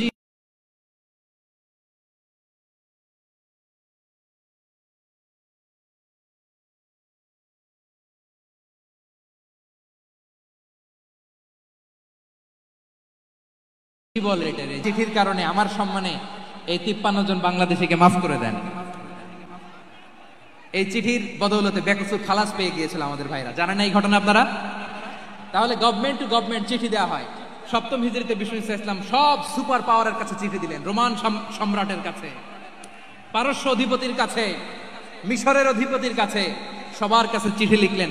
চিঠির ভাষা ছিল এরকম, মিন মুহাম্মাদিন রাসূলিল্লাহ ইলা মুকাওকিস আযীমিল কিবত, মুহাম্মদ রাসূলুল্লাহর পক্ষ থেকে মিশরের বাদশার কাছে, আসলিম তাসলাম, ইসলাম মানো, শান্তিতে থাকবা, সালামুন আলা মান ইত্তাবাআল হুদা, শান্তি তার জন্য যে হেদায়েতের অনুসরণ করে। সুবহানাল্লাহ পড়েন। তো এই চিঠি অনেকে ভালোভাবে রিসিভ করেছে, অনেকে এই চিঠি পাওয়ার পরে নবীর কাছে আবার ইন রিটার্ন উপহার পাঠিয়েছে। কি পাঠিয়েছে? উপহার। মিশরের বাদশা মুকাওকিস তিনি বিশ্বনবীকে বিশাল এক উপহারের ডালি পাঠিয়েছেন। মিশরের বাদশা মুকাওকিস ছিলেন ধর্মে খ্রিস্টান। লালমনিরহাটের ভাইয়েরা আওয়াজ করে বলেন, মিশরের বাদশা ধর্মে কি ছিল? খ্রিস্টান। কি উপহার দিয়েছিল আমার নবীকে? শুনতে মনে চায়? আওয়াজ নাই লালমনিরহাটের গলায়। শুনতে মনে যায়? 1000 স্বর্ণ মুদ্রা, 1000 স্বর্ণ মুদ্রা। দুইটা খ্রিস্টান দাসী, একজনের নাম মারিয়া বিনতে শামউন আল কিবতিয়া, আরেকজনের নাম সিরিন বিনতে শামউন আল কিবতিয়া। একজন খ্রিস্টান দাস 20 থান কাপড় জামা বানানোর জন্য, আমরা নবী যেন সেলাই করে জামা বানাতে পারে এজন্য 20 থান কাপড়, 20 থান ফাইন গার্মেন্ট, সুবহানাল্লাহ পড়বেন না? এরপরে একটা গাধা যেটার নাম ছিল উফাইর, আর একটা খচ্চর এটার নাম ছিল দুলদুল। খচ্চর চিনেন? গাধা আর ঘোড়ার ক্রসিং এ যে প্রাণীটা দুনিয়াতে আসে ওটার খচ্চর বলে। তো এই যে সুপার পাওয়ার খ্রিস্টান বাদশার কাছে নবী চিঠি লিখলেন, ওই খ্রিস্টান বাদশা আমার নবীকে উপহার দিল, বিশ্বনবী এই উপহারগুলো সানন্দে গ্রহণ করেছে। সুবহানাল্লাহ পড়বেন না? তাহলে অমুসলিম কেউ যদি আপনাকে উপহার দেয়, হালাল উপহার হলে আপনি গ্রহণ করতে পারবেন। অনুরূপ ভাবে পারস্যের বাদশা, রোম সম্রাট বিশ্বনবীকে উপহার পাঠিয়েছেন, আমার নবী সবগুলো উপহার গিফট গ্রহণ করেছেন। সুবহানাল্লাহ বলেন। তাহলে প্রিয় লালমনিরহাট, আওয়াজ করে বলুন, ইসলাম কি ন্যারো মাইন্ডেড রিলিজিয়ন না ব্রড মাইন্ডেড? আম্মাজান আয়েশার কাছে মাসালা জানতে চায় মেয়েরা, হে আম্মাজান, অগ্নি উপাসকেরা তাদের ঈদের দিন নওরোজের সময় আমাদেরকে পাখি দেয়, নেওয়া যাবে? উনি বললেন, ওরা জবাই করে দিলে নেওয়া যাবে না, কিন্তু ওরা যদি ফলমূল এরকম খাবার দেয় এগুলো নেওয়া যাবে। তার মানে অমুসলিমদের দেয়া উপহার এটা গ্রহণ করা যায়। সুবহানাল্লাহ বলেন। শুধু তাই নয়, বিষ্ণু ঈসা ইসলাম অমুসলিমদের সাথে আর্থিক লেনদেনও করেছেন, ফিনান্সিয়াল ডিলিং করেছেন। অমুসলিমদের সাথে প্রয়োজনে আপনি ফিনান্সিয়াল ডিলিং করতে পারবেন। আমরা প্রায় দেখি বাজারের মিষ্টির দোকানগুলো আমার হিন্দু ভাইদের। লালমনিরহাটে মিষ্টির দোকান, দইয়ের দোকান কারা চালায়? হিন্দুরা চালায় না। তারপরে যে বারবার শপ, চুল কাটে যে নাপিত, অধিকাংশ নাপিতের দোকানে কারা? আমার হিন্দু ভাইরা। আপনি চুল কাটতে পারবেন কিনা? পারবেন কিনা বলেন? পারবেন। তার দোকান থেকে দই মিষ্টি কিনতে পারবেন কিনা? হ্যাঁ, আমার মুসলিম ভাইয়ের দোকান থাকলে ওইটার আমি বেশি প্রায়োরিটি দিব, ঠিক কিনা? কিন্তু যদি তাদের সার্ভিস নিতে চান, প্রোডাক্ট নিতে চান, পারবেন। তার দলিল সহিহ বুখারী, আম্মা জান আয়েশা রাদিয়াল্লাহু তাআলা আনহা বলেন, ইশতারা রাসূলুল্লাহ সাল্লাল্লাহু আলাইহি ওয়াসাল্লাম মিন ইয়াহুদিয়িন তুআমান ওয়া রাহানাহু দিরআহু মিন হাদিদ। রাসূল সাল্লাল্লাহু আলাইহি ওয়াসাল্লাম এক ইহুদির কাছ থেকে, কার কাছ থেকে? সবাই বলে নাই, কার কাছ থেকে? আমার নবী, পেয়ারা নবী এক ইহুদির কাছ থেকে জব কিনেছিল, জব, বার্লি, যেটা দিয়ে রুটি বানায়। ওই জবের দাম দেওয়ার টাকা পয়সা নবীর কাছে ছিল না, ফলে নবী ওনার একটা পোশাককে মর্গেজ রেখেছিলেন, মর্গেজ, বন্ধক, যে এখন এটার দাম দিতে পারবো না, কয়েক কেজি বার্লি নিয়ে যাই আর বন্ধক হিসেবে আমার জামাটা রেখে গেলাম, যেদিন দাম দিব ওই দিন জামাটা ছুটায় নিয়ে যাব। সুবহানাল্লাহ পড়বেন না? বাকিতে নিছিলেন, বাকিতে। দিরআহু মিন হাদিদ, লোহার তৈরি বর্ম, মানে যুদ্ধের পোশাক, লোহা দিয়ে বানানো। বিষ্ণুনবী বললেন, কয়েক কেজি জব দাও, টাকাটা পরে দিব, এখন টাকা নাই, বন্ধক হিসেবে, মর্গেজ হিসেবে আমার জামা রেখে গেলাম, যখন টাকা দিব জামা ছুটায় নিব। আওয়াজ করে বলতে হবে সুবহানাল্লাহ। এ থেকে বোঝা গেল অমুসলিমদের সাথে ফিনান্সিয়াল ডিলিং করা যায়, অর্থনৈতিক লেনদেন করা যায়, কেনাবেচা করা যায়, প্রোডাক্ট কেনা যায়। এমনকি আমাদের মসজিদে নববীতে বারান্দায় আপনারা একটা অটোমেটিক ফ্লাইং আমব্রেলা দেখছেন? সূর্য যখন বাড়ে মসজিদে নববীর বারান্দায়, ইয়ার্ডের মধ্যে অটোমেটিক্যালি কিছু আমব্রেলা আছে, শাঁ করে খুলে যায়, আর সূর্যের তাপ লাগে না। আবার সন্ধ্যাবেলায় এই আমব্রেলাগুলো ওরা ক্লোজ করে ফেলে, দেখেন নাই না? দেখছেন? এই মসজিদে নববীকে সর্বোচ্চ উন্নত মানের কনস্ট্রাকশন ইনফ্রাস্ট্রাকচার ডেভেলপ করার জন্য কর্তৃপক্ষ কিছু অমুসলিম ইঞ্জিনিয়ারের, ডিজাইনারের সহায়তা নিয়েছিল। সুবহানাল্লাহ বলেন। কোন দলিলের ভিত্তিতে? এই দলিলের ভিত্তিতে যে বিষ্ণু ঈসা ইসলাম অমুসলিমদের সাথেও লেনদেন করেছেন। আওয়াজ করে বলতে হবে আল্লাহু আকবার। শুধু তাই নয়, ইন কেস অফ ইমার্জেন্সি, প্রয়োজনে ইসলামের খাতিরে, ইসলামকে সামনের দিকে এগিয়ে নিয়ে যাওয়ার জন্য অমুসলিমদের সাপোর্ট নেওয়া জায়েজ আছে। সুবহানাল্লাহ বলেন। অমুসলিমদের সাপোর্ট নেয়া, তাদের থেকে অর্থ নেয়া, পলিটিক্যাল সাপোর্ট, পলিটিক্যাল অ্যাসাইলাম নেওয়া জায়েজ আছে। আমাদের অনেক বিশ্ববরেণ্য দায়ীরা আমেরিকায় অস্থায়ীভাবে অ্যাসাইলাম নিয়ে থাকে, নিজের দেশে গেলে ফাঁসিতে ঝুলাই দিবে। যুগ যুগ ধরে দায়ীদের উপর এরকম অত্যাচার আর নির্যাতন আছে না নাই? মিশরের অনেক দায়ীরা পাশ্চাত্যে যেয়ে থাকে। এই যে তারা পলিটিক্যাল অ্যাসাইলাম নিয়ে থাকে, রাজনৈতিক আশ্রয়, এটা জায়েজ আছে না? এটা যে জায়েজ আছে তার প্রমাণ স্বয়ং বিশ্বনবী সাল্লাল্লাহু আলাইহি ওয়াসাল্লাম পলিটিক্যাল সাপোর্ট নিয়েছিলেন অমুসলিমদের কাছ থেকে। সুবহানাল্লাহ বলেন। খুব মজাদার একটা ঘটনা, শুনবেন। আপনাদের আগ্রহ দেখে তো মনে হয় না শোনার ইচ্ছা আছে। আছে আছে, গলায় জোর আছে। লিল্লাহি তাকবীর, লিল্লাহি তাকবীর, নারায়ে তাকবীর। মাশাআল্লাহ।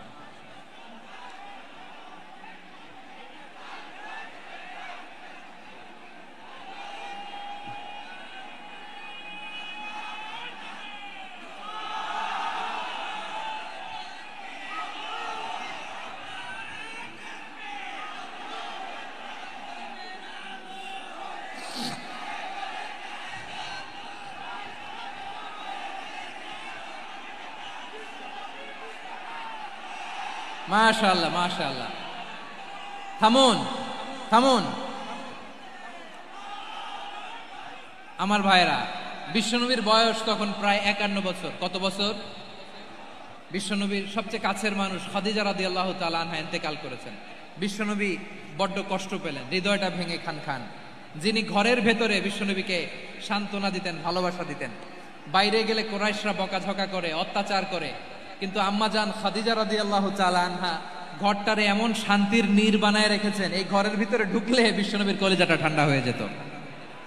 এজন্য রব্বুল আলামিন বলেন, খাদিজা, ও আমার বান্দি খাদিজা, জান্নাতে এমন স্পেশাল একটা ঘর আমি তোমার জন্য রেডি করে রেখেছি। ওই ঘরের মধ্যে কোনো আওয়াজ নাই, ওই ঘরের মধ্যে কোনো নয়েজ নাই, ওই ঘরে কোনো বিশৃঙ্খলা নাই। কারণ মক্কার জমিনে আমার নবী কুরাইশদের বিশৃঙ্খলা, নয়েজ আর ঝামেলাগুলোকে উপেক্ষা করে যখন তোমার ঘরের ভিতরে ঢুকতো, ঘরটারে তুমি শান্তির নীড়, ঠান্ডা, নীরব, নিস্তব্ধ, নিঝুম আর শান্তির নীড় বানিয়ে রেখেছো। এজন্য জান্নাতে স্পেশাল একটা শান্তির নীড় আমি তোমারে উপহার দেব। ওই প্রিয়তমা স্ত্রী খাদিজা ইন্তেকাল করলেন, বিশ্বনবীর হৃদয় ভেঙে খান খান। আবার ওনার চাচা আবু তালেব ইন্তেকাল করলেন, যিনি পলিটিক্যাল শেল্টার দিতেন নবীকে। কে দিতেন? আবু তালেবের ভয়ে, বিশ্বনবীর এই চাচার ভয়ে কোনো মুশরিক নবীর গায়ে হাত দেওয়ার সাহস পায় নাই। এখন স্ত্রীও নাই, চাচাও নাই, নবীকে আশ্রয় দেওয়ার কেউ নাই। নবীর চারদিকে অন্ধকার। নবী এখন কই যাবেন? আমার পেয়ারা নবী নতুন স্টেশন খুঁজতেছেন, নতুন দাওয়াতি প্ল্যাটফর্ম খুঁজতেছেন। তিনি যায়েদ বিন হারেসা রাদিয়াল্লাহু তাআলা আনহুকে নিয়ে মক্কার পাশের একটা নেইবরিং সিটি তায়েফে চলে গেলেন। কোথায় চলে গেলেন? লালমনিরহাটের ভাইয়ের আওয়াজ করে বলেন, কোথায় গেলেন? তায়েফে চলে গেলেন দিনের দাওয়াত দেওয়ার জন্য। কি দেওয়ার জন্য? নাকি জমি কিনতে গেছিলেন? জমি কিনতে, দুনিয়ার যশ খ্যাতির জন্য, নিজের কোনো লাভের জন্য? তায়েফবাসীদেরকে জাহান্নামের আগুন থেকে বাঁচানোর জন্য। আওয়াজ করে বলতে হবে, ঠিক কিনা? বিশ্বনবী বিশাল মরুপথ, পাহাড়ি পথ পাড়ি দিয়ে তায়েফের মরুজমিনে গেলেন কোরআনের দাওয়াত নিয়ে, ইমানের দাওয়াত নিয়ে। কিন্তু তায়েফের লোকেরা বিশ্বনবীর দাওয়াতকে শুধু প্রত্যাখ্যান করেই থামে নাই, তারা বিশ্বনবীর সাথে অত্যন্ত খারাপ আচরণ করেছে। বিশ্বনবীকে শারীরিকভাবে হেনস্থা করেছে, আমার নবীকে শারীরিকভাবে অত্যাচার করেছে, আমার পেয়ারা নবীর গায়ে পাথর মেরেছে, বিশ্বনবীর গা বেয়ে ঝরঝর করে রক্ত ঝরেছে, নবী জামিনের মধ্যে লুটিয়ে পড়েছেন, আবার মেরেছে, আবার নবী হাঁটতে শুরু করলেন, পেছন থেকে আবার মেরেছে, আবার নবী রক্তাক্ত হয়ে জামিনের মধ্যে লুটিয়ে পড়লেন, আবার মেরেছে। বিশ্বনবীর মতো এত সুশ্রী মানব, বিশ্বনবীর মতো এত শুভ্র মানব, বিশ্বনবীর মতো এমন চমৎকার দেহাবয়ব দিয়ে রব্বুল আলামিন কাউকে বানান নাই। এরকম চমৎকার মানুষটাকে তারা তায়েফের ওই জমিনে রক্তাক্ত করেছে। বিশ্বনবী দুনিয়ার কোনো স্বার্থের জন্য সেখানে যান নাই, নিজের কোনো লাভের জন্য, প্রাপ্তির জন্য যান নাই। তায়েফবাসীদের জাহান্নামের আগুন থেকে বাঁচাতে গিয়েছেন, ঠিক কিনা বলেন? খেয়ে না খেয়ে দিন প্রচারের কাজে নিজেকে দিয়েছ বিলিয়ে, তাইফের কাফিরেরা চিনল না সে আলো, দুষ্ট ছেলেদের পিছু দিল লেলিয়ে। পাথরের আঘাতে ক্ষত বিক্ষত হয়ে সারা শরীর থেকে রক্ত ঝরে। হে রাসূল তোমাকে ভুলি আমি কেমন করে, হে রাসূল তোমাকে ভুলি আমি কেমন করে। পারেন না আপনারা? ধরুন আমার সাথে। হাজার ব্যথা বেদনার পরে ফিরে আসনি তুমি আপন ঘরে, দিনের আলো তুমি ছড়িয়ে দিতে চলে গেলে মদিনায় মক্কা ছেড়ে। হে রাসূল তোমাকে ভুলি আমি কেমন করে, হে রাসূল তোমাকে ভুলি আমি কেমন করে, ঠিক কিনা বলেন? প্রিয় ভাইরা, তাইফের ছেলেরা নবীকে রক্তাক্ত করল। আমার নবী কই যাবে? কই যাবে? মক্কায় জায়গা নাই, তাইফে জায়গা নাই। তাইফ থেকে ভারাক্রান্ত মন নিয়ে আমার নবী মক্কায় ফিরে আসলেন। বিশ্ব নবী মক্কায় ঢুকতে পারেন না। মক্কার মরুভূমির দিকে তাকিয়ে, উপত্যকার দিকে তাকিয়ে বিশ্বনবী ধা ধা করে কাঁদেন, ঝরঝর করে। নবীর চেহারা মোবারক থেকে চোখের পানিগুলো বেয়ে বেয়ে পড়ে। আমার জন্মস্থান, আমার শৈশব, কৈশোর, যৌবন কেটেছে এই মক্কায়। আমার এলাকায় আমি ঢুকতে পারি না। বিশ্বনবী মক্কার অনতি দূরে দাঁড়িয়ে জায়েদকে পাঠালেন, জায়েদ যাও দেখো কেউ আমাকে সাপোর্ট করার মতো আছে কিনা, যাও অমুকের কাছে যাও। জায়েদ গেলেন, তারাও প্রত্যাখ্যান করে ফিরিয়ে দেয়। বিশ্বনবী বললেন যাও অমুক লোকের কাছে যাও, তিনিও প্রত্যাখ্যান করে ফিরিয়ে দিলেন। কেউ বিশ্বনবীকে আশ্রয় দিতে রাজি হয় না। নিজ জন্মভূমিতে বিতাড়িত বিশ্বনবী, সর্বশেষ বিশ্বনবী বললেন যাও মুতঈম ইবনে আদির ঘরে যাও। মুতঈম ইবনে আদি মুশরিক, তার কাছে যাও। গেলেন, মুতঈম ইবনে আদি রাজি হয়ে গেল। সুবহানাল্লাহ বলেন। দেখেন, অনেক বিপদের সময়ও আমি নিজে সাক্ষী, সামাজিকভাবে রাজনৈতিকভাবে কত ঝঞ্ঝা, কত ষড়যন্ত্র, কত কনস্পাইরেসি পাড়ি দিয়ে আমাদেরকে সামনে এগিয়ে যেতে হয়। এই শত্রুদের ভেতরেও একজনকে দাঁড় করিয়ে দেয় যে আল্লাহর কোরআনের জন্য রেডি হয়ে যায়। পড়েন সুবহানাল্লাহ। মুতঈম ইবনে আদি, আল্লাহ তার মনকে নরম করে দিলেন। মুতঈম বলে, মুহাম্মদ আমি তোমাকে আশ্রয় দিব। তার দুই ছেলেকে পাঠালেন, যাও খোলা তলোয়ার নিয়ে, স্কট দিয়ে, গার্ড অফ অনার দিয়ে মুহাম্মদকে মক্কায় ঢুকাও আর বলো আমি আমান দেব। আমান কি দিব? আমান মানে সিকিউরিটি, নিরাপত্তা। সিকিউরিটি ছাড়া, আমান দেওয়া ছাড়া কেউ থাকতে পারতো না মক্কায়। দুই ছেলে বিষ্ণু ইসা ইসলামকে নিয়ে আসলো। নবী কাবার চারদিকে তাওয়াফ করলেন, নামাজ পড়লেন।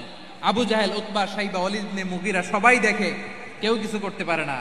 কারণ মুতঈম ইবনে আদি ঘোষণা দিয়েছেন আমি মুহাম্মদকে আমান দিয়েছি, মুহাম্মদের গায়ে যেন কেউ স্পর্শ না করে। আওয়াজ করে পড়েন সুবহানাল্লাহ। নবীর এই বিপদ কালে মুহূর্তে মুতঈমের হৃদয়টারে নরম করে দিল কে? আচ্ছা লালমনির হাটের ভাইয়েরা বলেন, এই মুতঈম কি মুসলিম ছিল না মুশরিক? সবাই বলতে হবে মুসলিম না মুশরিক? তাহলে মুশরিকের কাছ থেকে নবী পলিটিক্যাল অ্যাসাইলাম, আধুনিক রাষ্ট্রবিজ্ঞানের ভাষায় পলিটিক্যাল অ্যাসাইলাম, যেটাকে বলে রাজনৈতিক আশ্রয়, ওনার আমান বা নিরাপত্তার এই ঘোষণায় তিনি মক্কায় ঢুকলেন। যতদিন নিরাপত্তা ছিল ছিলেন। মুতঈম যখন মারা গেল, বিষ্ণু ইসলাম হিজরত করে মদিনায় চলে গেলেন। সুবহানাল্লাহ। কিন্তু মুতঈম যে বিশ্বনবীর উপকার করছে এটা বিশ্বনবী ভুলে নাই। আমাদের অনেকে আছে উপকার করার পরে আর খেয়াল থাকে না, খাওয়ার পরে গলা দিয়ে নামলে আর খেয়াল থাকে না। এরকম আছে না নাই? আমার নবী ভুলে নাই। বদরের প্রান্তরে 70 জন কাফেরকে যখন বন্দী করে বিশ্বনবীর সামনে হাঁটু গেড়ে দাঁড় করানো হলো, বসানো হলো, 70 জন কাফের। কয়জন? বিশ্বনবী তাদের দিকে তাকিয়ে বললেন, সহিহ বুখারীর বর্ণনা, লাউ কানাল মুতঈম ইবনে আদি হাইয়ান সুম্মা কাল্লামানি হাউলাই নাতনা লা তারাকতুহুম লাহু। বদরের প্রান্তরে 70 জন বন্দী কাফিরের দিকে তাকিয়ে আমার নবী বললেন, আজকে মুতঈম ইবনে আদি যদি বেঁচে থাকতো আর তোমাদের 70 জনের ব্যাপারে যদি মুতঈম এক বাক্যে একটা সুপারিশ করত, তার সম্মানে আজকে তোদের সবাইকে আমি মাফ করে দিতাম। সুবহানাল্লাহ নাই? ওই যে চিল্লাচিল্লি যে কথা বোঝে নাই, কোন জিনিস মিস করছে ওরা নিজেরাও বোঝে নাই। বিশ্বনবী মুতঈমের এই সাহায্যের কথা বলে নাই। 70 জন মুশরিক হাঁটু গেড়ে বসা, নবী চাইলে এখনই এক্সিকিউশন অর্ডার দিতে পারে। তিনি বললেন আজকে যদি মুতঈম বেঁচে থাকতো আর মুতঈম যদি তোদের জন্য সুপারিশ করতে, এই আবর্জনাগুলোর ব্যাপারে সুপারিশ করতে, আমি মুহূর্তেই তোদেরকে এমনি মাফ করে দিতাম। এবার বলেন ইসলাম কি ন্যারো মাইন্ডেড না ব্রড মাইন্ডেড? শুধু তাই নয়, যাকে যে সম্মান দেয়ার আমার নবী দিতেন, হোক আস্তিক হোক নাস্তিক, হোক মুসলিম হোক অমুসলিম। বিষ্ণু ইসা ইসলাম যখন রোমান সম্রাটের কাছে চিঠি লিখেছেন, আমার প্রিয় লালমনিরহাটের ভাইরা, অল্প কয়েক মিনিট কয়েকটা জরুরি কথা বলবো, এদিকে তাকান, এদিকে তাকান। রোমান সম্রাটের কাছে বিশ্বনবী যখন চিঠি লিখলেন মিন মুহাম্মদ রাসূলিল্লাহ ইলা হিরাকলা আযীমির রোম, মুহাম্মদের পক্ষ থেকে হিরাক্লিয়াসের কাছে, যিনি হচ্ছেন আযীমির রোম। এটা নবী নিজ থেকে বানায় লিখছেন অতিরিক্ত সম্মান দিয়ে। কোন রাষ্ট্রপ্রধান যখন আসে তাদেরকে আমরা কি বলি জানেন? তার নামের শেষে HE এটা লিখতে হয়, H.E. মানে হিজ এক্সেলেন্সি। কি লেখে? হিজ এক্সেলেন্সি, অথবা ইউর হাইনেস, ইউর ম্যাজেস্টি। দেখেন বিশ্বনবী সাল্লাল্লাহু আলাইহি ওয়াসাল্লাম সব নবীদেরও নবী, তিনি একজন মুশরিক খ্রিস্টান সম্রাট রোমান সম্রাটের কাছে চিঠি লিখতে যায়, লিখতেছে ইলা হিরাকলা আযীমির রোম, হিরাক্লিয়াসের কাছে আমার চিঠি, যিনি রোমের আযীম, হিজ হাইনেস, মানে রোমের অনেক সম্মানিত এক বাহাদুর। আওয়াজ করে বলেন সুবহানাল্লাহ। তার মানে যাকে যে সম্মান দেয়ার এটা বিশ্বনবী দিতেন। এমনকি যে ইহুদিরা ভালো ছিল, এই ইহুদিদেরও প্রশংসা করেছেন বিশ্বনবী মুহাম্মদুর রাসূলুল্লাহ সাল্লাল্লাহু আলাইহি ওয়াসাল্লাম।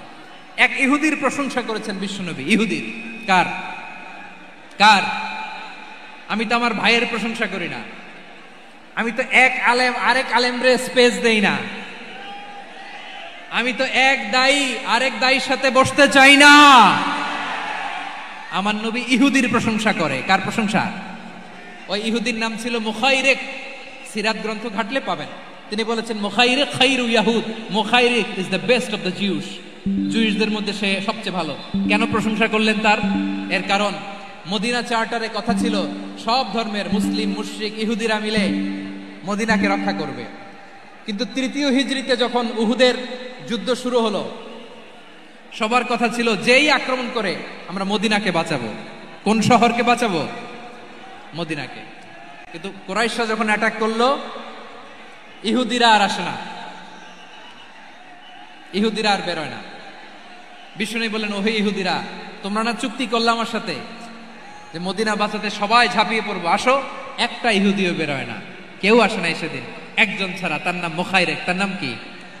মুখাইরেক বাহাদুরের মতো ঘোড়সাওয়ার হয়ে বেরিয়ে গেলেন এবং বললেন গোটা ইহুদি সাম্রাজ্যের একজনও যদি না আসে, আমি মুখাইরেককে কেউ ঘরে আটকে রাখতে পারবে না।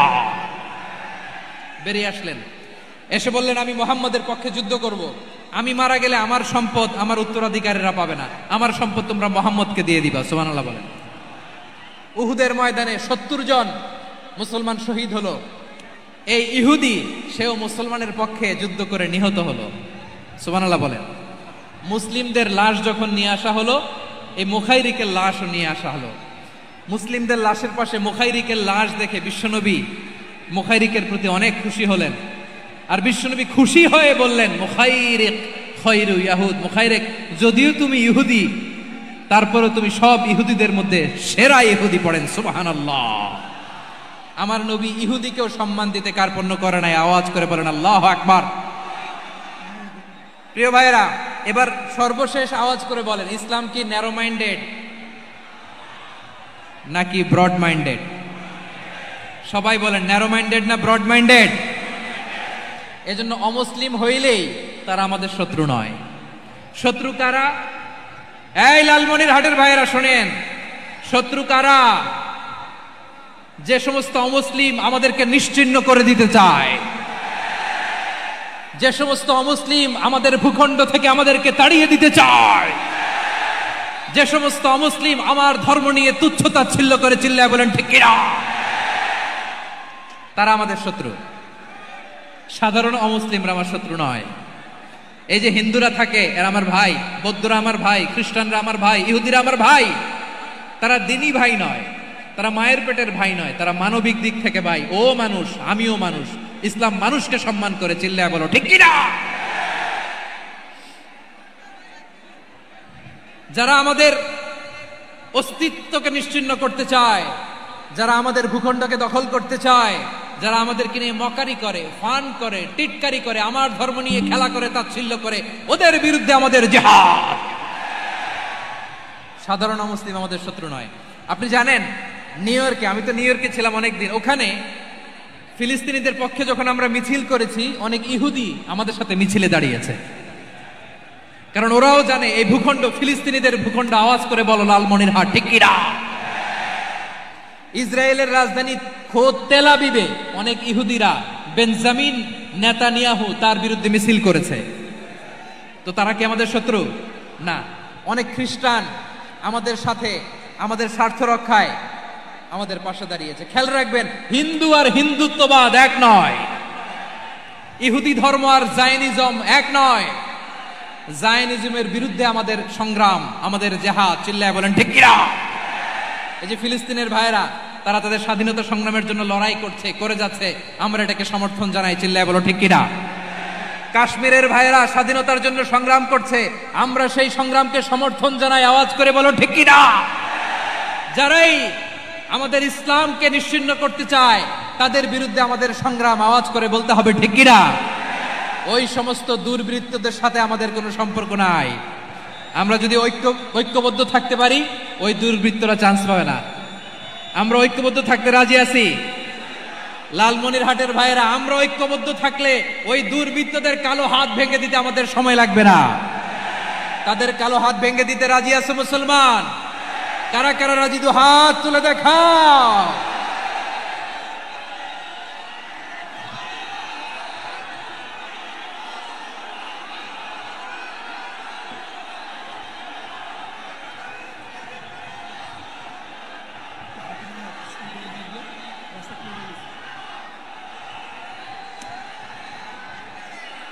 আমার প্রাণ প্রিয় লালমনিরহাটের ভাইয়েরা, শত্রু কাফের আর অশত্রু কাফেরের মধ্যে পার্থক্য আছে না নাই? আবু তালেবও মুশরিক, আবু জাহেলও মুশরিক, কিন্তু দুই মুশরিকে পার্থক্য আছে না নাই? আবু তালেব নবীর চাচা, মুশরিক, মারা গিয়েছে মুশরিক অবস্থায়, কিন্তু আজীবন আমার নবীকে আগলে রেখেছে, আমার নবীকে সাপোর্ট করেছে, ভালোবেসেছে। আবু জাহেলও মুশরিক, মারা গিয়েছেও মুশরিক হিসেবে, আজীবন আমার নবীর বিরুদ্ধাচারণ করেছে। আবু জাহেলের শক্তি, সামর্থ্য, স্ট্র্যাটেজি, প্ল্যান সব আমার নবীর বিরুদ্ধে ছিল। আবু জাহেলের কারণে একটা দিন শান্তিতে আমার নবী মক্কায় ঘুমাতে পারে নাই, চিল্লায় বলেন ঠিক কিনা। এজন্য রব্বুল আলামিন বলেন, লা ইয়ানহাকুমুল্লাহু আনিল্লাযীনা লাম ইউকাতিলুকুম ফিদ-দীন ওয়া লাম ইখরিজুকুম মিন দিয়ারিকুম আন তাবাররুহুম ওয়া তুকসিতু ইলাইহিম ইন্নাল্লাহা ইউহিব্বুল মুকসিতিন।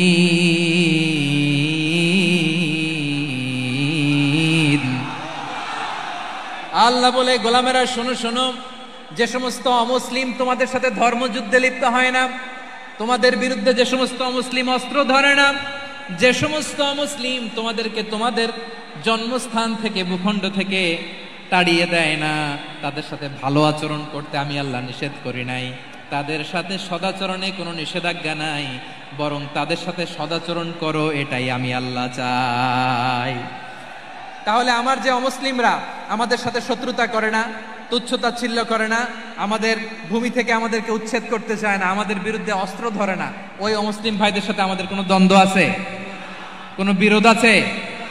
বরং আছে ভালোবাসা। বরং আছে কি? এই ভালোবাসা দিয়ে আমরা বিশ্ব জয় করব। রাজি আছে মুসলমান? আমাদের পুঁজি ভালোবাসা। আমাদের পুঁজি কি? এবার আওয়াজ করে বলেন, আমার এই পুরো আলোচনা থেকে the religious coexistence, peaceful coexistence, শান্তিপূর্ণ সহাবস্থান, কমিউনাল হারমোনি, এই সাম্প্রদায়িক সম্প্রীতি, এই আলোচনা থেকে কি বুঝলেন? ইসলাম কি ন্যারো মাইন্ডেড না ব্রড মাইন্ডেড? এই ব্রড মাইন্ডেড হৃদয় নিয়ে ভালোবাসা দিয়ে আমরা বিশ্ব জয় করতে চাই। রাজি আছেন? আল্লাহ কবুল করুক, আমরা সবাই পড়ি আমিন।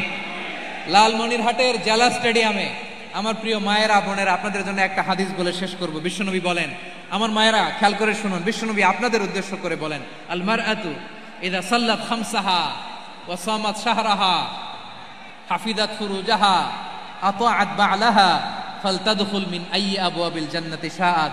বিশ্বনবী বলেন, ও রমণীরা, ও নারীরা, যে সমস্ত নারী এই 4টা কাজ করবে, এই 4টা কাজের গ্যারান্টি দিবে, তাদেরকে জান্নাতের 8টা দরজার গ্যারান্টি দেয়া হবে।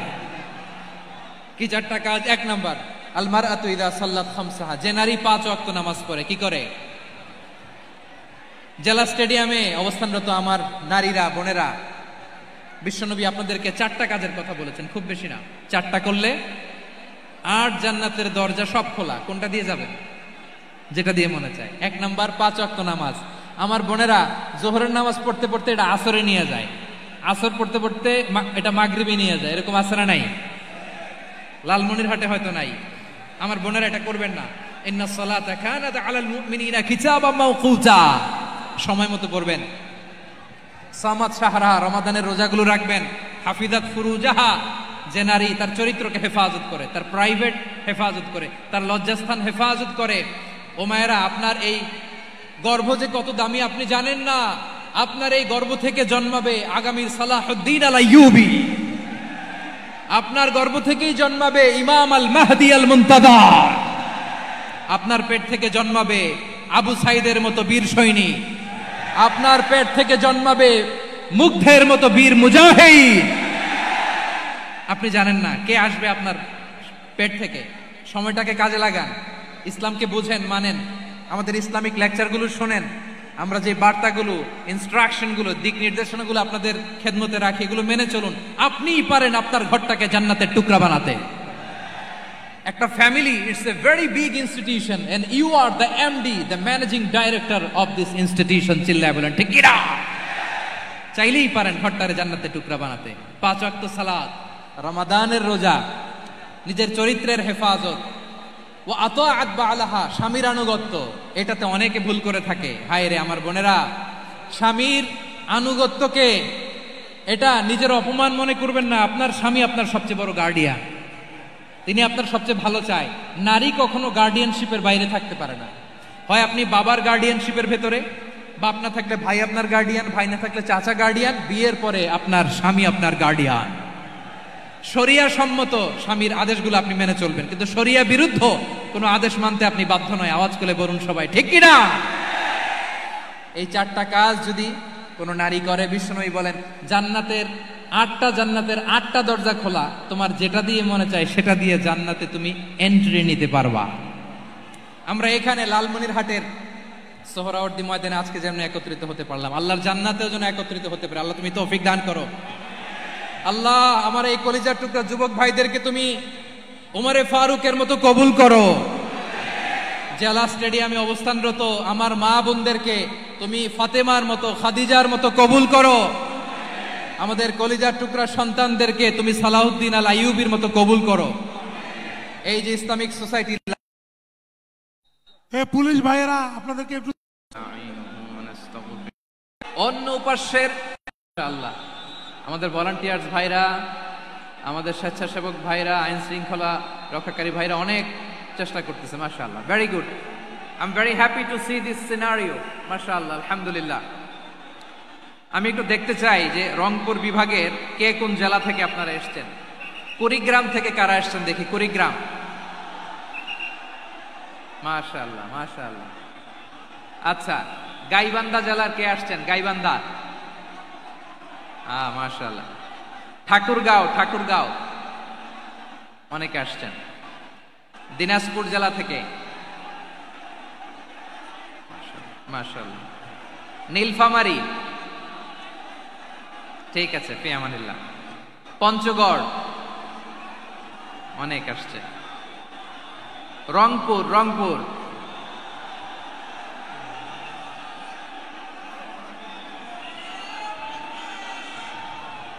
মাশাআল্লাহ মাশাআল্লাহ, ঠিক আছে। লালমনিরহাটের কারা দেখি, লালমনিরহাট।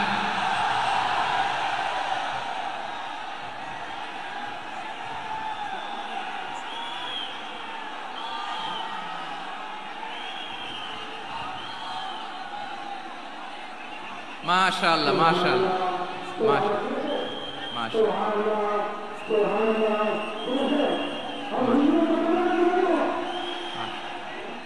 ঠিক আছে ঠিক আছে। আচ্ছা, এই রংপুর বিভাগের বাইরে থেকে অন্য জেলার কারা কারা আসছেন দেখি? তাও আছে অনেকে, মাশাআল্লাহ। ঠিক আছে ঠিক আছে। আজকের প্রোগ্রামে উপস্থিত আছেন প্রধান অতিথি হিসেবে অধ্যক্ষ আসাদুল হাবিব দুলু ভাই, সাংগঠনিক সম্পাদক বিএনপি, জাতীয় নির্বাহী কমিটির সভাপতি, জেলা বিএনপি লালমনিরহাট। বিশেষ অতিথি হিসেবে আমাদের অনেক ভাইরা এসছেন, সবাইকে শুকরিয়া জানাই। সভাপতিত্ব করছেন জনাব আব্দুল হাকিম। আইন শৃঙ্খলা বাহিনী, প্রশাসন, ভলান্টিয়ার্স, শুনেছি আমি প্রায় 5,000 ভলান্টিয়ার্স আপনারা নিয়োগ দিয়েছেন। আলহামদুলিল্লাহ আলহামদুলিল্লাহ। অনেক গোছালো প্রোগ্রাম। আমার প্রাণ ঢালা ভালোবাসা জানবেন, আমার হৃদয়ের গহীন থেকে ভালোবাসা নিবেন, শুভেচ্ছা জানবেন সবাই। ঠিক আছে ঠিক আছে। প্রিয় ভাইরা, আমরা আর কাল বিলম্ব না করে মূল আলোচনায় চলে যেতে চাই। আজকে যে টপিকের উপর আমি কথা বলবো, টপিকটা হচ্ছে peaceful coexistence and communal harmony, শান্তিপূর্ণ সহাবস্থান এবং সাম্প্রদায়িক সম্প্রীতি। আমাদের বাংলাদেশে সাম্প্রদায়িক সম্প্রীতি আছে না নাই? আবহমান কাল থেকে আমরা মুসলিম, হিন্দু, বৌদ্ধ, খ্রিস্টান, পাহাড়ি, নৃগোষ্ঠী মিলেমিশে একাকার, আমরা সবাই মিলে বাংলাদেশ। আওয়াজ করে বলেন ঠিক কিনা? আমাদের পারস্পরিক সম্প্রীতি, ভালোবাসা, সৌহার্দ্যপূর্ণ আচরণ, বোঝাপড়া, এটা বেশ মজবুত, বেশ মজবুত। তবে মাঝে মাঝে আমাদের এই সম্প্রীতির ভেতরে অনেকে ফাটল ধরাতে চায়। আমরা যে সুখে আছি, শান্তিতে আছি, এটা অনেকের ভালো লাগে না, ঠিক কিনা বলেন?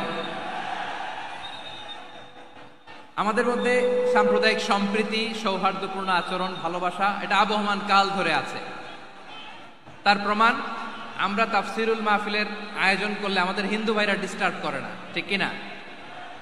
এবং আমি যদি বলি হাত তোলেন, হিন্দু ধর্মের কারা কারা এসেছেন, কত শত কত হাজার যে হাত উঠবে, আপনি অবাক হয়ে যাবেন। আমি চাচ্ছি না হাত উঠাতে। খুলনাতে সর্বশেষ যে আমি প্রোগ্রাম করে গেলাম, সেখানে কয়েকশো হিন্দু ভাই আসছে আমাদের আলোচনা শুনতে, আলহামদুলিল্লাহ। অনেক বৌদ্ধরা আসে, অনেক খ্রিস্টানরা আসে। এবার সফরেও অনেক হিন্দু ভাইরা আমার সাথে দেখা করেছে, তারা বলেছে হুজুর আমরা আপনার আলোচনা শুনি, আলহামদুলিল্লাহ বলেন। So it's our responsibility to present our religion to our non-Muslim brothers and sisters. আমাদের অমুসলিম ভাই বোনদের কাছে ইসলামের সৌন্দর্য তুলে ধরা, এটা আমাদের দায়িত্ব। We all are the ambassador of Islam. আমরা প্রত্যেকে দায়িত্বশীল, আমরা প্রত্যেকে এক একজন ইসলামের অ্যাম্বাসেডর, আলহামদুলিল্লাহ বলেন। এজন্য এমন ভাবে দ্য বিউটি অফ ইসলাম, ইসলামের সৌন্দর্য আমাদেরকে ফুটিয়ে তুলতে হবে, যাতে করে নন মুসলিমরা শাহাদা পড়ে, কালিমা পড়ে মুসলমান হয়ে যায়।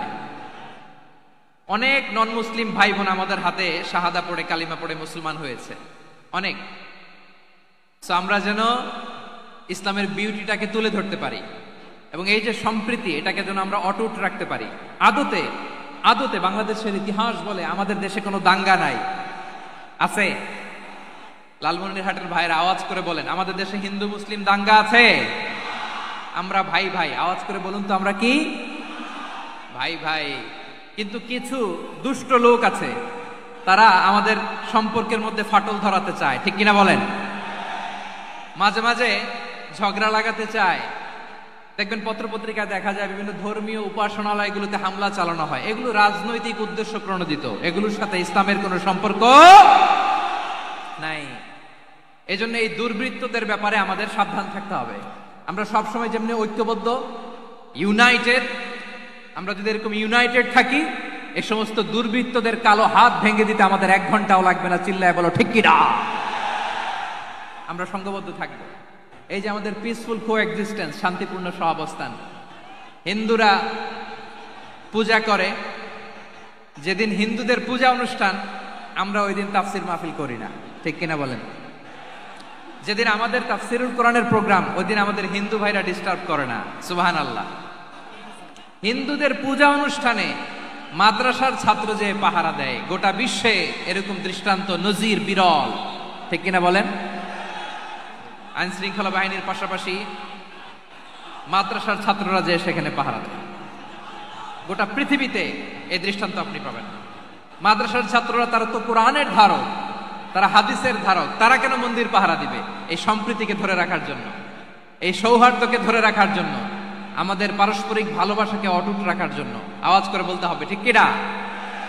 এখন বলেন, আমাদের এই ভালোবাসা অটুট থাক আমরা চাই কি চাই না?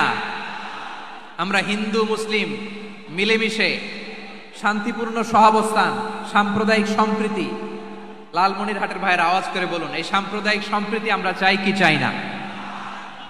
আল্লাহ এই দেশকে তুমি বরকতময় করো, বাংলাদেশকে তুমি শান্তিময় করো। আওয়াজ করে সবাই বলেন আমিন। এই জায়গাটাতে সামান্য একটু আওয়াজ হচ্ছিল, এটাও থেমে গেছে, আলহামদুলিল্লাহ আলহামদুলিল্লাহ। এখন একেবারে everything is in my control, মাশাআল্লাহ। ঠিক আছে, আমি মূল আলোচনায় যাই। প্রিয় ভাইরা, আমি বলেছিলাম আমার আলোচনার বিষয় হচ্ছে শান্তিপূর্ণ সহাবস্থান, সাম্প্রদায়িক সম্প্রীতি। আমরা দেখব ইসলাম আমাদেরকে কি কি দিক নির্দেশনা দেয়। শান্ত হইতে হবে, খরগোশের কানের মতো কান দুটো আমার দিকে করে রাখেন। আমি এখনো উঠে যাব, হাত নাড়ায় লাভ নাই, আমি উঠে যাব। তাকায় থাকো আর কান খাড়া, আওয়াজ হবে না। হ্যাঁ, মাশাআল্লাহ মাশাআল্লাহ, ঠিক আছে। আমরা দেখব যে রাসূল সাল্লাল্লাহু আলাইহি ওয়াসাল্লাম এই পিসফুল কোএক্সিস্টেন্সের জন্য আমাদের কি শিখিয়েছেন, কি কি গাইডলাইন দিয়েছেন। আমরা 1 2 3 4 করে এগুলো আপনাদের সাথে শেয়ার করব। আমি আপনাদের খেদমতে সূরাতুল আনআমের 108 নম্বর আয়াত তেলাওয়াত করেছি। এখানে আল্লাহ রাব্বুল ইজ্জা ওয়াল জালাল তিনি ইরশাদ করছেন, ওয়ালা তাসুব্বুল্লাযীনা ইয়াদউনা মিন দুনিল্লাহি ফায়াসুব্বুল্লাহা আদওয়ান বিগাইরি ইলম কাযালিকা যায়্যান্না লিকুল্লি উম্মাতিন আমালাহুম থুম্মা ইলা রাব্বিহিম মারজিউহুম ফায়ুনাব্বিউহুম বিমা কানু ইয়ামালুন। রব্বুল আলামিন বলেন, গোলাম ও আমার ইমানদার বান্দারা, শোনো শোনো, ও আমার বিশ্বাসী বান্দারা, শোনো শোনো। লা তাসুব্বুল্লাযীনা ইয়াদউনা মিন দুনিল্লাহ ফায়াসুব্বুল্লাহা আদওয়ান বিগাইরি ইলম। ও আমার বিশ্বাসী বান্দারা, যারা আল্লাহকে ব্যতি রেখে, আল্লাহকে বাদ দিয়ে অন্য উপাস্যকে ডাকে, দেবীর পূজা করে, দেবতাদের পূজা করে, তোমরা খবরদার তাদের গালি দিও না। আওয়াজ করে বলেন, কি দিও না? আল্লাহ বলেন, ও বিশ্বাসীরা শোনো, যারা আল্লাহকে বেছে রেখে দেব দেবীর পূজা করে, অন্য উপাস্যের পূজা করে, তাদেরকে ডাকে, ওই দেবতাদেরকে তোমরা গালি দিও না। যদি ওই দেবতাদেরকে গালি দাও, তাহলে ভুলবশত, শত্রুতাবশত তারা তোমাদের রব আল্লাহকে গালি দেবে, ঠিক কিনা? তোমরা যদি তাদের দেবতাদের গালি দাও, ওরা রেগে তোমার আল্লাহরে গালি দিবে, তাহলে আল্লাহরে গালি খাওয়ানোর কারণ হয়ে গেলাম আমি, ঠিক কিনা বলেন?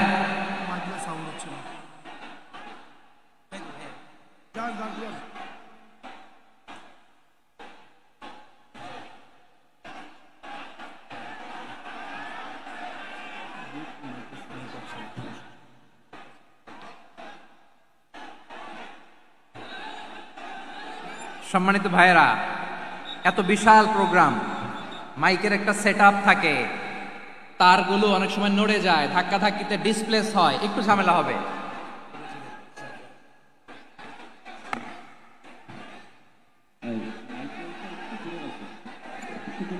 ব্যাস ব্যাস ব্যাস, হ্যাঁ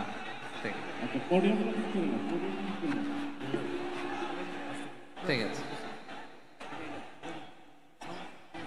একটু একটু সমস্যা হবে মাঝে মাঝে, আপনারা শান্ত থাকলে, শান্ত থাকতে হবে। এইভাবে সাউন্ড নাই, এই নাই, এই বলতে বলতে আমার সময়ও নাই, উঠে যেতে হবে, এগুলো বোকামি। এই বিভাগীয় প্রোগ্রামগুলোতে যাই, চিৎকার চেঁচামেচি করে তোমরা আসো, সময় শেষ, আমাকে উঠে যেতে হয়। আমরা তো বঞ্চিত হলাম। গুরুত্বপূর্ণ অনেক কথা শোনাবো তোমাদের, অনেক। প্রিয় ভাইরা, আপনারা শান্ত হয়ে বসুন, শান্ত হয়ে। রব্বুল আলামিন বলেন, খবরদার বিশ্বাসীরা, আল্লাহ ছাড়া যারা অন্যান্য উপাস্যদেরকে ডাকে, দেবতাদেরকে ডাকে, তাদেরকে তোমরা গালি দিও না। ওই সমস্ত দেবতাদেরকে যদি তোমরা গালি দাও তাহলে তারা আল্লাহকে গালি দিবে, ঠিক কিনা বলেন? আমরা দেবতাদের গালি দিলে ওরা আল্লাহকে গালি দিবে। রব্বুল আলামিন বলেন, খবরদার দেবতাদেরকে গালি দিও না, তাহলে ওরা তোমার রব আল্লাহরে গালি দেবে। প্রতিটি জাতির জন্য তাদের কাজকে আমি আল্লাহ সুশোভিত করে রেখেছি, তারা সবাই একদিন আমার কাছেই ফিরে আসবে। এরপর আমি রব্বুল আলামিন তাদের আমলনামা তাদেরকে জানিয়ে দেব। সুবহানাল্লাহ পড়ে। প্রিয় ভাইরা, আল্লাহ তাআলা বলেছেন খবরদার গালি দিও না। আদেশটা কার? আওয়াজ করে বলেন তো। হিন্দুদের দেবতা দেবদেবীদেরকে গালি দেওয়া যাবে না। আওয়াজ করে বলুন প্রিয় ভাইরা, এই আদেশটা কার? এই আপনাদের গলার আওয়াজ। অন্য ধর্মের দেবতাদেরকে যে গালি দেওয়া যাবে না, এই আদেশটা কার? আরো জোরে বলুন, কার? গালি দিবেন কোন দেবতাকে? দিবেন? যদি দেন তাহলে ওরা আল্লাহরে গালি দিবে। তাহলে আল্লাহরে গালি খাওয়াইলো কে? আপনি, ঠিক কিনা বলেন? আমি আল্লাহকে গালি খাওয়ানোর কারণ হলাম, কারণ আমি যদি গালি না দিতাম ওরা আমার রবকে গালি দিত না। আওয়াজ করে বলেন ঠিক কিনা? তাহলে প্রিয় ভাইয়েরা, ইসলাম আমাদেরকে শিখায়, সূরাতুল আনআমের 108 নম্বর আয়াত থেকে আমরা বুঝলাম কোন ধর্মকে ছোট করা যাবে না। অন্য ধর্মকে ছোট করা মানে ইসলামকে ছোট করা। অন্য ধর্মের দেবতাকে গালি দেওয়া মানে আল্লাহকে গালি খাওয়ানো। আওয়াজ করে বলেন ঠিক কিনা? খবরদার, এটা করা যাবে না। আর অন্য ধর্মের দেবতাকে যদি আপনি গালি দেন, ওরা ইসলাম থেকে দূরে সরে যাবে। যাও ইসলামের প্রতি আকৃষ্ট হয়েছিল আর কোনোদিন ইসলামের ধারে কাছে আসবে না। আওয়াজ করে বলেন ঠিক কিনা? এজন্য কখনো কোনোদিন অন্য ধর্মের দেবতাদেরকে গালি দেয়া যাবে না। অন্য ধর্মের কোন দেবতাদেরকে আমরা গালি দিব না, গালি দিব না, বরং ইসলামের beauty, the beauty of Islam, ইসলামের সৌন্দর্যকে আমরা তুলে ধরব। আমরা যদি বিশ্বনবী সাল্লাল্লাহু আলাইহি ওয়াসাল্লামের জীবনের দিকে তাকাই, তাহলে আমি দেখব বিষ্ণু ইসা ইসলাম মক্কাতে কিংবা মদিনাতে অন্য ধর্মের লোকদের সাথে খুব পিসফুলি লাইফ লিড করেছেন। হোক মুশরিক, হোক খ্রিস্টান, হোক ইহুদি, বিশ্বনবী সবার সাথে মিলেমিশে ছিলেন। আলহামদুলিল্লাহ বলেন। ইসলাম হচ্ছে পিসফুল রিলিজিয়ান। অন্য ধর্মের প্রতি সহনশীলতার সবক ইসলাম আমাদেরকে দেয়। কিন্তু প্রতিটি মুসলিমের এটা মনে রাখতে হবে, আল্লাহর কাছে পছন্দনীয় গ্রহণযোগ্য ধর্ম, জীবনাদর্শ একটি, সেটা হচ্ছে ইসলাম। আওয়াজ করে বলেন সেটা কি? লালমনিরহাটের ভাইয়েরা আওয়াজ করে বলুন, আল্লাহর কাছে মনোনীত ধর্ম একটি, সেটা কি? এজন্য রব্বুল আলামিন বলেন, ইন্নাদ-দীনা ইনদাল্লাহিল ইসলাম, আল্লাহর কাছে মনোনীত গ্রহণযোগ্য অ্যাকসেপ্টেড ধর্ম মতাদর্শ একটা, সেটা হলো ইসলাম। ইসলাম ছাড়া অন্য কোন ধর্ম যদি কেউ তালাশ করে, তার ওই ধর্ম আল্লাহ গ্রহণ করবে না। ওমাইয়াবতাগি গায়রাল ইসলামি দীনান ফালাই ইউকবালা মিন ওয়া হুয়া ফিল আখিরাতি মিনাল খাসিরিন।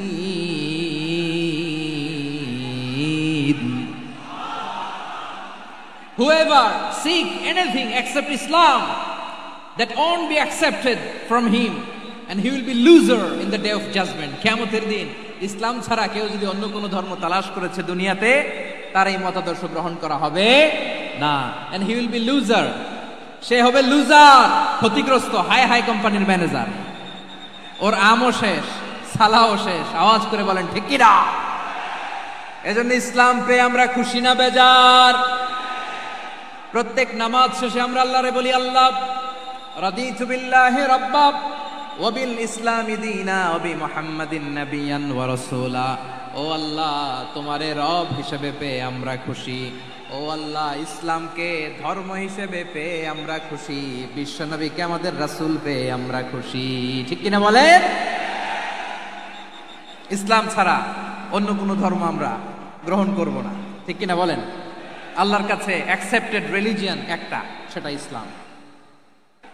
তো বিশ্বনবী সাল্লাল্লাহু আলাইহি ওয়াসাল্লাম মক্কাতে কিংবা মদিনাতে খুব পিসফুলি এক্সিস্ট করেছেন, যে কোনো ধর্মের সাথে মিলেমিশে চলেছেন। তার প্রমাণ আমরা যদি রাসূল সাল্লাল্লাহু আলাইহি ওয়াসাল্লামের বায়োগ্রাফির দিকে তাকাই, তাহলে দেখব তিনি মুশরিকদের সাথে পিস ট্রিটি করেছেন, শান্তি চুক্তি, পিস ট্রিটি, পিস এগ্রিমেন্ট।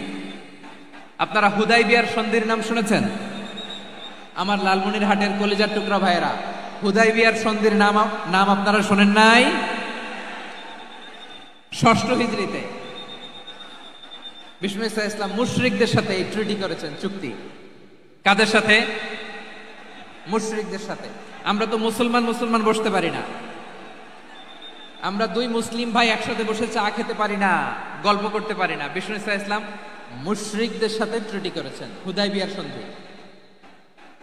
এই সন্ধির আগে মক্কা থেকে কেউ মদিনায় যেতে পারে না, মদিনা থেকে কেউ মক্কায় যেতে পারে না। কিন্তু এই সন্ধির পরে ট্রাফিক স্বাভাবিক হয়ে গেল, মক্কার লোকেরা মদিনায় আসতে পারে, মদিনার লোকেরা মক্কায় আসতে পারে। এটাকে বলে সুলহে হুদাইবিয়া, the peace agreement of Hudaybiyyah, শান্তি চুক্তি। আমরা পৃথিবীতে এখন অনেক শান্তি চুক্তির নাম শুনি, এগুলো সব the piece treaty of Hudaibiya থেকে কপি করা। আল্লাহু আকবার। তাহলে বিশ্বনবী সাল্লাল্লাহু আলাইহি সাল্লাম তিনি যে শান্তিপূর্ণ সহাবস্থানে বিশ্বাসী ছিলেন, মুসলমানেরা যে অন্য ধর্মের প্রতি সহনশীল, তার প্রমাণ হচ্ছে এই পিস ট্রিটি। শুধু তাই নয়, মাইকের সাউন্ডটা একটু বাড়াই দিতে হবে, খুব দুর্বল, একটু মজবুত করতে হবে, আর একটু ক্লিন করতে হবে, আর সবগুলা জায়গায় সাউন্ড যাচ্ছে কিনা একটু ক্রস চেক করতে হবে। হ্যাঁ, পাবেন দিচ্ছে mic operator, is trying his level best, দিচ্ছে। মাইক অপারেটর যিনি আছেন, প্রতিটি জায়গায় প্রতিটি সাউন্ড বক্সে যেন আওয়াজ পাওয়া যায়, একটু ক্রস চেক করেন, সাউন্ডটাকে একটু স্ট্রং করে দেন। হ্যাঁ, ঠিক আছে, মাশাআল্লাহ। এদিকে তাকান, এদিকে। মক্কার পার্ট গেল, পিস এগ্রিমেন্ট করলেন, শান্তি চুক্তি। বিষ্ণু ঈসা ইসলাম মদিনায় যে কি করলেন? মদিনায় যে বিষ্ণু ঈসা ইসলাম মদিনা চার্টার করলেন, মদিনা সনদ, সাহিফাতুল মদিনা, এটার বলে মদিনা চার্টার। এই যে ওয়েস্টে, ইউরোপে, আমেরিকাতে তারা অনেক চার্টার করে, এই সব চার্টার মদিনা চার্টার থেকে কপি করা। আওয়াজ করে পড়েন সুবহানাল্লাহ। বিষ্ণু ঈসা ইসলাম মদিনায় গেলেন, মদিনাতে মুসলিম, মুশরিক, ইহুদি, এই তিন ধর্মের লোক মিলে সব স্টেক হোল্ডার যারা আছে সবাইকে নিয়ে বিষ্ণু ঈসা ইসলাম মদিনা চার্টার করলেন, মদিনা সনদ, পড়েন সুবহানাল্লাহ।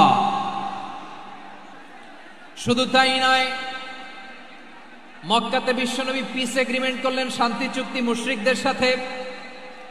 মদিনাতে যে বিশ্বনবী মদিনা চার্টার করলেন, মদিনা সনদ করলেন ইহুদিদের সাথে।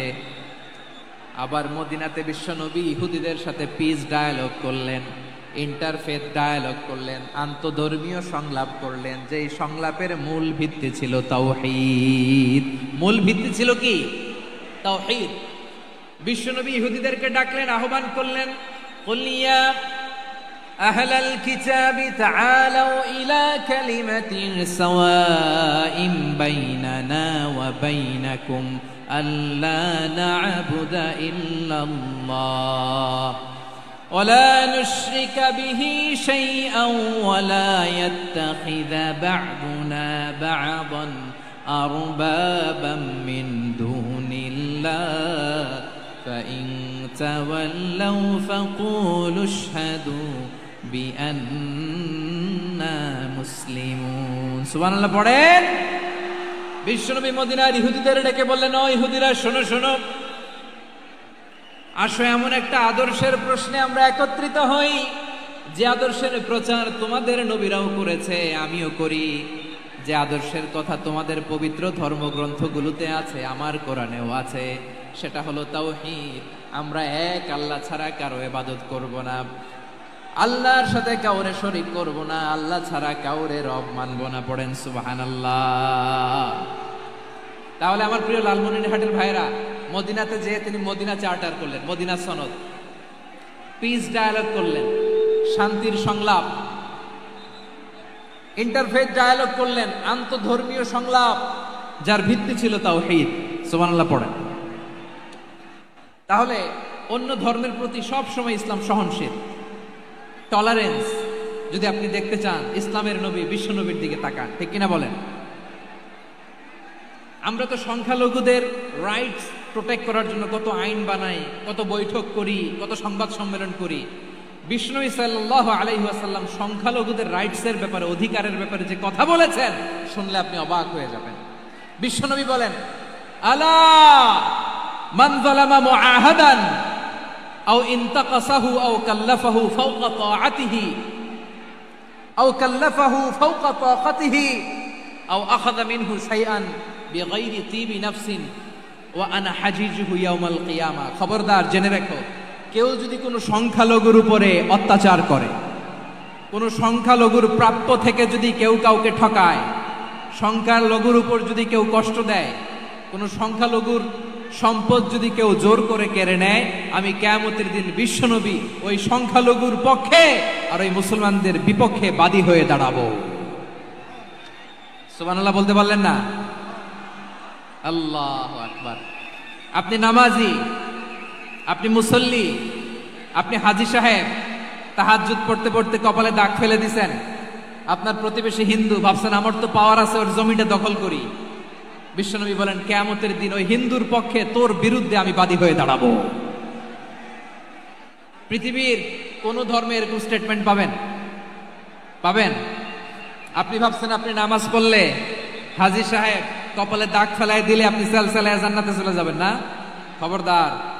বিশ্বনবী বলেন, কোন সংখ্যালঘুর উপর যদি কেউ আক্রমণ করে, তার প্রাপ্য তাকে না দিয়ে যদি তাকে ঠকায়, তার উপর জুলুম করে, তার সম্পদ যদি কেড়ে নেয়, আমি নবী, তুমি মুসলিম হইতে পারো, মুসল্লি হইতে পারো, তার পক্ষে, তোমার বিপক্ষে আল্লাহর দরবারে বাদী হয়ে দাঁড়াবো। আচ্ছা লালমনিরহাটের ভাইরা, কথা বুঝতে পারলে আওয়াজ করে উত্তর দেন। বিশ্বনবী যদি কারো বিপক্ষে দাঁড়ায় কিয়ামতের দিন, আই রিপিট, আমি আবারও বলছি, বিশ্বনবী যদি কিয়ামতের দিন কারো বিপক্ষে দাঁড়ায়, ও তো সালসালায়া জান্নাতি, তাই না? জান্নাতি না? যে নবীর সুপারিশ ছাড়া জান্নাতের গেটও দেখা যাবে না, ওই নবী যদি বলে তোর বিপক্ষে আমি বাদী হয়ে দাঁড়াবো, ওই জান্নাতে আর ঢোকার কোনো সুযোগ আমাদের থাকবে? এখানেই শেষ না আমার প্রিয় লালমনিরহাটের ভাইয়েরা, এখানেই শেষ নয়। বিশ্বনবী বলেন, মান কাতালা মুআহাদান, বুখারীর বর্ণনা, মান কাতালা মুআহাদান লাম ইয়ারাহ রাইহাতাল জান্নাহ। কেউ যদি, কোন মুসলিম যদি অন্যায়ভাবে কোনো সংখ্যালঘুকে হত্যা করে, কোনো হিন্দুকে হত্যা করে, কোনো বৌদ্ধরে হত্যা করে, অন্যায়ভাবে কোনো মুসলিম যদি কোনো সংখ্যালঘুরে হত্যা করে, জান্নাতে যাওয়া তো দূরের কথা, ওই মুসলিম জান্নাতের ঘ্রাণও পাবে না। সেই বুখারীর বর্ণনা, মান কাতালা মুআহাদান লাম ইয়ারাহ রাইহাতাল জান্নাহ ওয়া ইন্না রিহাহা লা ইউজাদু মিন মাসিরাতি 40 আমা। যে জান্নাতের ঘ্রাণ 40 বছর দূরের রাস্তা থেকেই পাওয়া যায়। সুবহানাল্লাহ পড়েন। প্রিয় ভাইরা, এখান থেকে জান্নাতে পৌঁছতে লাগবে 40 বছর। এত দূর, কত বছর? সবাই বলেন কত বছর? এখান থেকে জান্নাতে পৌঁছতে লাগবে 40 বছর। এত দূরে থাকতেই জান্নাতের ঘ্রাণ আপনার নাকে এসে ধাক্কা মারবে। বিষ্ণুই বলেন, যে ব্যক্তি কোন সংখ্যালঘুকে হত্যা করে, জান্নাতের ঘ্রাণ তো পাবেই, জান্নাতে তো ঢুকতে পারবেই না, জান্নাতের ঘ্রাণও তার নাকে লাগবে না। পড়েন নাউযু বিল্লাহ। তাহলে সংখ্যালঘুদের ব্যাপারে ইসলামে অধিকার দেয়া আছে না নাই? লালমনিরহাটের ভাইয়ের আওয়াজ করে বলেন, আমার সংখ্যালঘু হিন্দু ভাইদের রাইটস, অধিকার আমাদের ইসলামে প্রোটেক্টেড আছে না নাই? এখানেই শেষ না। বিষ্ণু ইসলাম আপনার অমুসলিম প্রতিবেশীর সাথে ভালো আচরণ করতে বলেছে। আমাদের হয় না এটা মুসলিম পাড়া, ওটা বৌদ্ধ পাড়া, হয় না? অনেক সময় হয় না এটা আমাদের মুসলিম পাড়া, ওইটা হিন্দু পাড়া, এরকম আছে না নাই? লালমনিরহাটে নাই না? আছে? হিন্দু যদি আপনার প্রতিবেশী হয় কি করবেন? ওরে কষ্ট দিবেন নাকি? কেন? ও তো হিন্দু, ও তো আমার আল্লাহরে ডাকে না, ওরে কষ্ট দিলে যায় যাবে না? খবরদার। বিষ্ণু ইসলাম বলেন, মান কানা ইউমিনু বিল্লাহ ওয়াল ইয়াউমিল আখির ফালিউকরিম জারাহ। যে আল্লাহ বিশ্বাস করে আর আখিরাতে বিশ্বাস করে, সেজন্য প্রতিবেশীর সাথে ভালো আচরণ করে। সুবহানাল্লাহ। কলিজা জুড়ায় যায় না আমার নবীর কথাগুলো শুনলে? যে আল্লাহ বিশ্বাস করে, যে আখিরাতে বিশ্বাস করে, সেজন্য প্রতিবেশীর সাথে ভালো আচরণ করে। এখানে বলছে মুসলিম প্রতিবেশী, বলছে নামাজি প্রতিবেশী, বলছে আল্লাহওয়ালা প্রতিবেশী, বলছে না। প্রতিবেশী আস্তিক হোক নাস্তিক হোক, প্রতিবেশী মুমিন হোক মুশরিক হোক, প্রতিবেশী হইলেই তার সাথে ভালো আচরণের দরকার আছে না নাই? আমার প্রিয় লালমনিরহাটের ভাইরা, বিষ্ণু ঈসা ইসলাম ওনার ইহুদি প্রতিবেশীদের দেখাশোনা করতেন। আওয়াজ না শোনা যাক, আমারও তো দেখা যায়, তাকায় থাকেন, তাকায় থাকলে সওয়াব হবে। কোরআনের কথা যেখান থেকে হয় এদিকে তাকায় থাকলেই বরকত। তাকায় থাকেন। জি জি, মাইক, আমি তার মাইক ঠিক করতে আসি না এদিকে, এই মাইক ঠিক করব, ওই মাইক ঠিক করব, ওদিকে পাইলট বলবে হুজুর চলে আসেন। জি বসুন বসুন, মাশাআল্লাহ, হ্যাঁ খুব শান্ত, ঠিক আছে। পুলিশ ভাইরা না খেয়ে দিনরাত আপনারা যাতে সুশৃঙ্খল একটা প্রোগ্রাম উপহার পান এটাই চেষ্টা করতেছে, আপনাদেরকে কষ্ট দিতে আসে নাই, একটু একটু সহযোগিতা করেন। জি মাশাআল্লাহ, হ্যাঁ ঠিক আছে। আমার প্রিয় ভাইরা, প্রতিবেশী আস্তিক হোক নাস্তিক হোক, মুসলিম হোক হিন্দু হোক, তার সাথে ভালো আচরণ করতে হবে। বিষ্ণু ঈসা ইসলাম ওনার ইহুদি প্রতিবেশীর বাসায় যেতেন।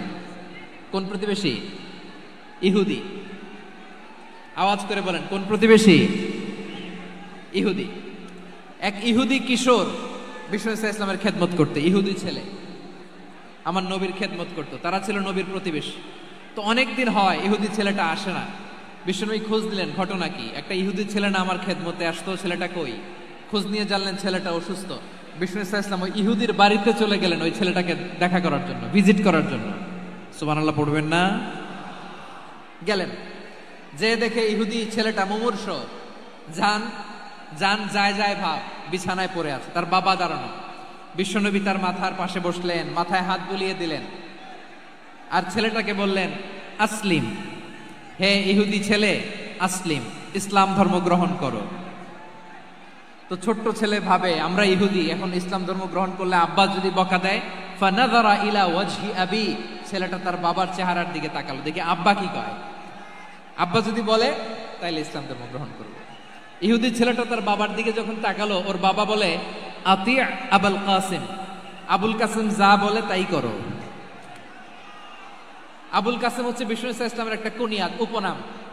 আমার রাসূলের বড় ছেলের নাম ছিল কাসেম। যেমন দেখবেন আমাদের এলাকায় কারো বড় ছেলের নাম যদি হয় আব্দুল্লাহ, এরা আব্দুল্লাহর বাপ বলে ডাকে। কারো বড় মেয়ের নাম যদি হয় ফাতেমা, এরা কি ডাকে? ফাতেমার বাপ বলে না? তো বিষ্ণু ঈসা ইসলামের বড় ছেলের নাম ছিল কাসেম। ইহুদি বাবা বলল আতি আবুল কাসেম, আবুল কাসেম যা বলে তাই শোনো, মানে মোহাম্মদ যা বলে তাই শোনো। এই কথা শুনে ছেলে সাহস পাইছে, ছেলে আবার পড়তে আরম্ভ করলো আশহাদু আল্লাহ ইলাহা ইল্লাল্লাহ ওয়া আশহাদু আন্না মুহাম্মাদার রাসূলুল্লাহ, পড়েন আল্লাহু আকবার। বিশ্বনবীর আহ্বান শুনে ওই আহ্বানে সাড়া দিয়ে ইহুদি ছেলে শাহাদা পড়ে মুসলমান হয়ে গেল। তার হৃদয়টারে ঈমানের নূর দিয়ে আলোকিত করে দিল কে? প্রিয় ভাইরা, এবার রাসূল সাল্লাল্লাহু আলাইহি ওয়াসাল্লাম বের হয়ে আসলেন ঘর থেকে, আর বললেন আলহামদুলিল্লাহিল্লাযী আনকাযাহু মিনান নার, প্রশংসা সে আল্লাহর যে আল্লাহ জাহান্নামে চলে যাচ্ছিল প্রায় এমন একটা লোককে মুহূর্তের মধ্যে কালেমায়ে শাহাদাতের বদৌলতে জান্নাতি বানায় দিলেন। আওয়াজ করে পড়েন সুবহানাল্লাহ। এই হাদিস থেকে আমরা কি শিখলাম? What is the moral of the story? এক নম্বর স্টোরি হলো, প্রতিবেশী ইহুদি হোক হিন্দু হোক, যাবেন, সুসম্পর্ক রাখবেন, উপহার দিবেন, বিপদে পাশে দাঁড়াবেন, তাইলেই তো আপনাদের প্রতি, মুসলমানদের প্রতি তারা আকৃষ্ট হবে, ঠিক কিনা বলেন? আপনি যদি হিন্দুদের সাথে বৌদ্ধদের সাথে নাই মিশেন, নাস্তিকের কাছে নাই যান, তো ইসলামের সৌন্দর্যটা ওরা বুঝবে কেমনে? আমার অনেক হিন্দু পরিচিত ভাই আছে, ওরা আমাদের ইফতারির প্রোগ্রামে এসে একসাথে ইফতারি করে। অনেক মদখোর আমার সাথে বসে একসাথে ডিনার করে, হাফ প্যান্ট পরা, গলায় স্বর্ণের চেইন, হাতে স্বর্ণের ব্রেসলেট, আইসা আমার সাথে ডিনার করছে, আছে এরকম। গাঁজাখোর, আমি বলি আসো, ওয়েলকাম টু মাই ডিনার, আসো বসো, বসলেই তো আমি ওর ডিএনএ, চিন্তার ডিএনএ চেঞ্জ করে দেওয়ার সুযোগ পাবো। চিল্লায় বলো ঠিক কি না? আসতে হবে আমার কাছে। Our door is open, the door of Islam is open 24/7. সব সময় আমাদের ইসলামের দরজা আমার অমুসলিম ভাইদের জন্য খোলা আছে না নাই? এই হাদিস থেকে দুইটা শিক্ষা। এক নম্বর শিক্ষা, প্রতিবেশী মুসলিম হোক অমুসলিম হোক, যান, অসুস্থ হইলে একটু আপেল নিয়ে যান, আঙ্গুর নিয়ে যান, কমলা নিয়ে যান, তাদের সাথে ভালো আচরণ করেন। ইসলামের বিউটি দেখে, সৌন্দর্য দেখে অবাক হবে, নসিব ভালো হলে কোনোদিন কালিমা পড়ে মুসলমান হয়ে যাবে। ঠিক কিনা বলেন? তাহলে অমুসলিমের সাথে ভালো সম্পর্ক। বিশ্বনবী ইহুদির বাড়িতে গেলেন, ইহুদির বাড়ি, আর আমার মুসলমান ভাই আমার কাফের বলে, এরকম আছে না নাই? মুসলিম মুসলিমরা দেখতে পারে না, সহ্য করতে পারে। বিশ্বনবী সাল্লাল্লাহু আলাইহি ওয়াসাল্লাম ইহুদির বাড়িতে গেলেন, এটা একটা শিক্ষা। আরেকটা শিক্ষা হলো, ভাইরা ধাক্কা মেরে এসে সামনে এসে কি লাভ? প্রোগ্রাম তো শেষ হচ্ছে, এখনই শেষ হচ্ছে। তো এই যে আমাদের বকশি ভাই ওয়াদা নিল, হাত তোলালো, মিম বলে এত কথা বললো, তো আমি জেলায় জেলায় যে খালি হাত নাড়াই তোমাদের জন্য নাকি? হ্যাঁ, হাত নাড়াই শুধু। এই ধাক্কাইতে ধাক্কাইতে এদিকে এসে হাত নাড়াইতেছে, হয়েছে তো, দেখলাম তো, ঠিক আছে, মাশাআল্লাহ, অনেক সুশৃঙ্খল, অন্যান্য যে কোনো জেলার জন্য সুশৃঙ্খল। আমার দিকে তাকাও, আমার দিকে তাকাও, ঠিক আছে। এই যে দাঁড়িয়ে আছে, একটা ছেলে নড়ে না, দেখছেন? মাশাআল্লাহ মাশাআল্লাহ মাশাআল্লাহ। হ্যাঁ, এইভাবেই। আর কয়েকটা মজাদার কথা আছে, শোনো। এই হাদিস থেকে আমাদের শিক্ষা হলো, আমার প্রতিবেশী যেই ধর্মের হোক আমি সম্পর্ক রাখবো। অসুস্থ হলে যাব, কি বলেন ভাইরা? যাবেন না? যাবেন না আপনারা? আচ্ছা, 2 নম্বর শিক্ষা হলো, বিষ্ণু ইসা ইসলামের খাদেম ছিল ইহুদি, এতদিন খেদমত করলো, একদিনও বিশ্বনবী ওরে কালিমার দাওয়াত দেয় নাই। কারণ কি? বিশ্বনবী একটা ভালো সময়ের অপেক্ষা করতেছিলেন, প্রপার টাইমিং। দাঈর কাজ হচ্ছে দাঈ ইলাল্লাহ, সে হচ্ছে সুযোগ সন্ধানী। দাঈ সুযোগ খোঁজে, কখন দাওয়া দিলে ব্যাটে বলে হবে, ঝুপ বুঝে কোপ মারে, ঠিক কিনা বলেন? বিষ্ণু ইসলাম ভালো সময়ের অপেক্ষা করতেছিলেন, দেখি ভালো সময় আসুক আসুক আসুক আসুক। আস্তে আস্তে এমন সময় আসছে, ছেলে এবার মুমূর্ষ। অসুস্থ ব্যক্তির হৃদয় অত্যন্ত নরম থাকে। হসপিটালে যখন কেউ যায় তার হৃদয়টা বড্ড নরম থাকে, মৃত্যুর ভয়ে তার অন্তরটা নরম থাকে, ঠিক কিনা বলেন? এই প্রপার টাইমিং এর অপেক্ষা করতেছিলেন। যখনই টাইমিং পেয়েছেন, দাওয়াত দিলেন, পড়ো লা ইলাহা ইল্লাল্লাহ, সুবহানাল্লাহ পড়েন সবাই। তাহলে ইসলাম অমুসলিম প্রতিবেশীর সাথে ভালো আচরণ করতে বলে। ইসলাম অমুসলিম মাতা পিতার সাথেও ভালো আচরণ করতে বলে। মাতা পিতা যদি অমুসলিম হয়, তারা ফেলে দিতে পারবেন? পারবেন? পারবেন? আমার লালমনিরহাটের ভাইরা, অনেক হিন্দু ছেলে আমাদের হাতে শাহাদা পড়ে মুসলিম হয়, কিন্তু ওর মা মুসলমান হয় নাই, বাবাও হয় নাই, এরকম আছে না নাই? তো ও হয়েছে মুসলিম, মা বাপ হিন্দু, এখন মা বাপ কি বাদ? হ্যাঁ, মা বাপ বাদ দেয়া যাবে? যেই মা আপনারে 9 মাস 8 মাস পেটে ধারণ করলো, আপনার মায়ের নার ছেঁড়া ধন, আপনি ওই মারে বাদ দিতে পারবেন? যে মায়ের বুকের তাজা দুধ খেয়ে আপনি আজকে বাড়ন্ত তাজা তরতাজা, ওই মারে বাদ দেয়া যাবে? মায়ের এক ধারে দুধের দাম, কাটিয়া গায়ের চাম, পাপুষ বানাইলেও ঋণের শোধ হবে না, এমন দরদি ভাবে কেউ হবে না আমার মাহা। মায়ের এক ধারে দুধের দাম, কাটিয়া গায়ের চাম, পাপুষ বানাইলেও ঋণের শোধ হবে না, এমন দরদি ভাবে কেউ হবে না আমার মাহা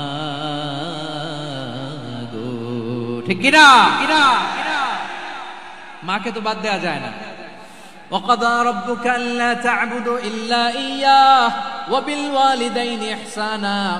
আল্লাহ বলে, অবধারিত 2টা ভার্ডিক্ট তোমাদের জন্য, এক আল্লাহর ইবাদত করবা আর মা বাবার প্রতি ইহসান করবা। আদেশটা কার? মা বাবার প্রতি ইহসান করতে হবে। আমার মা হিন্দু হোক, ভালো আচরণ করতে হবে, বৌদ্ধ হোক,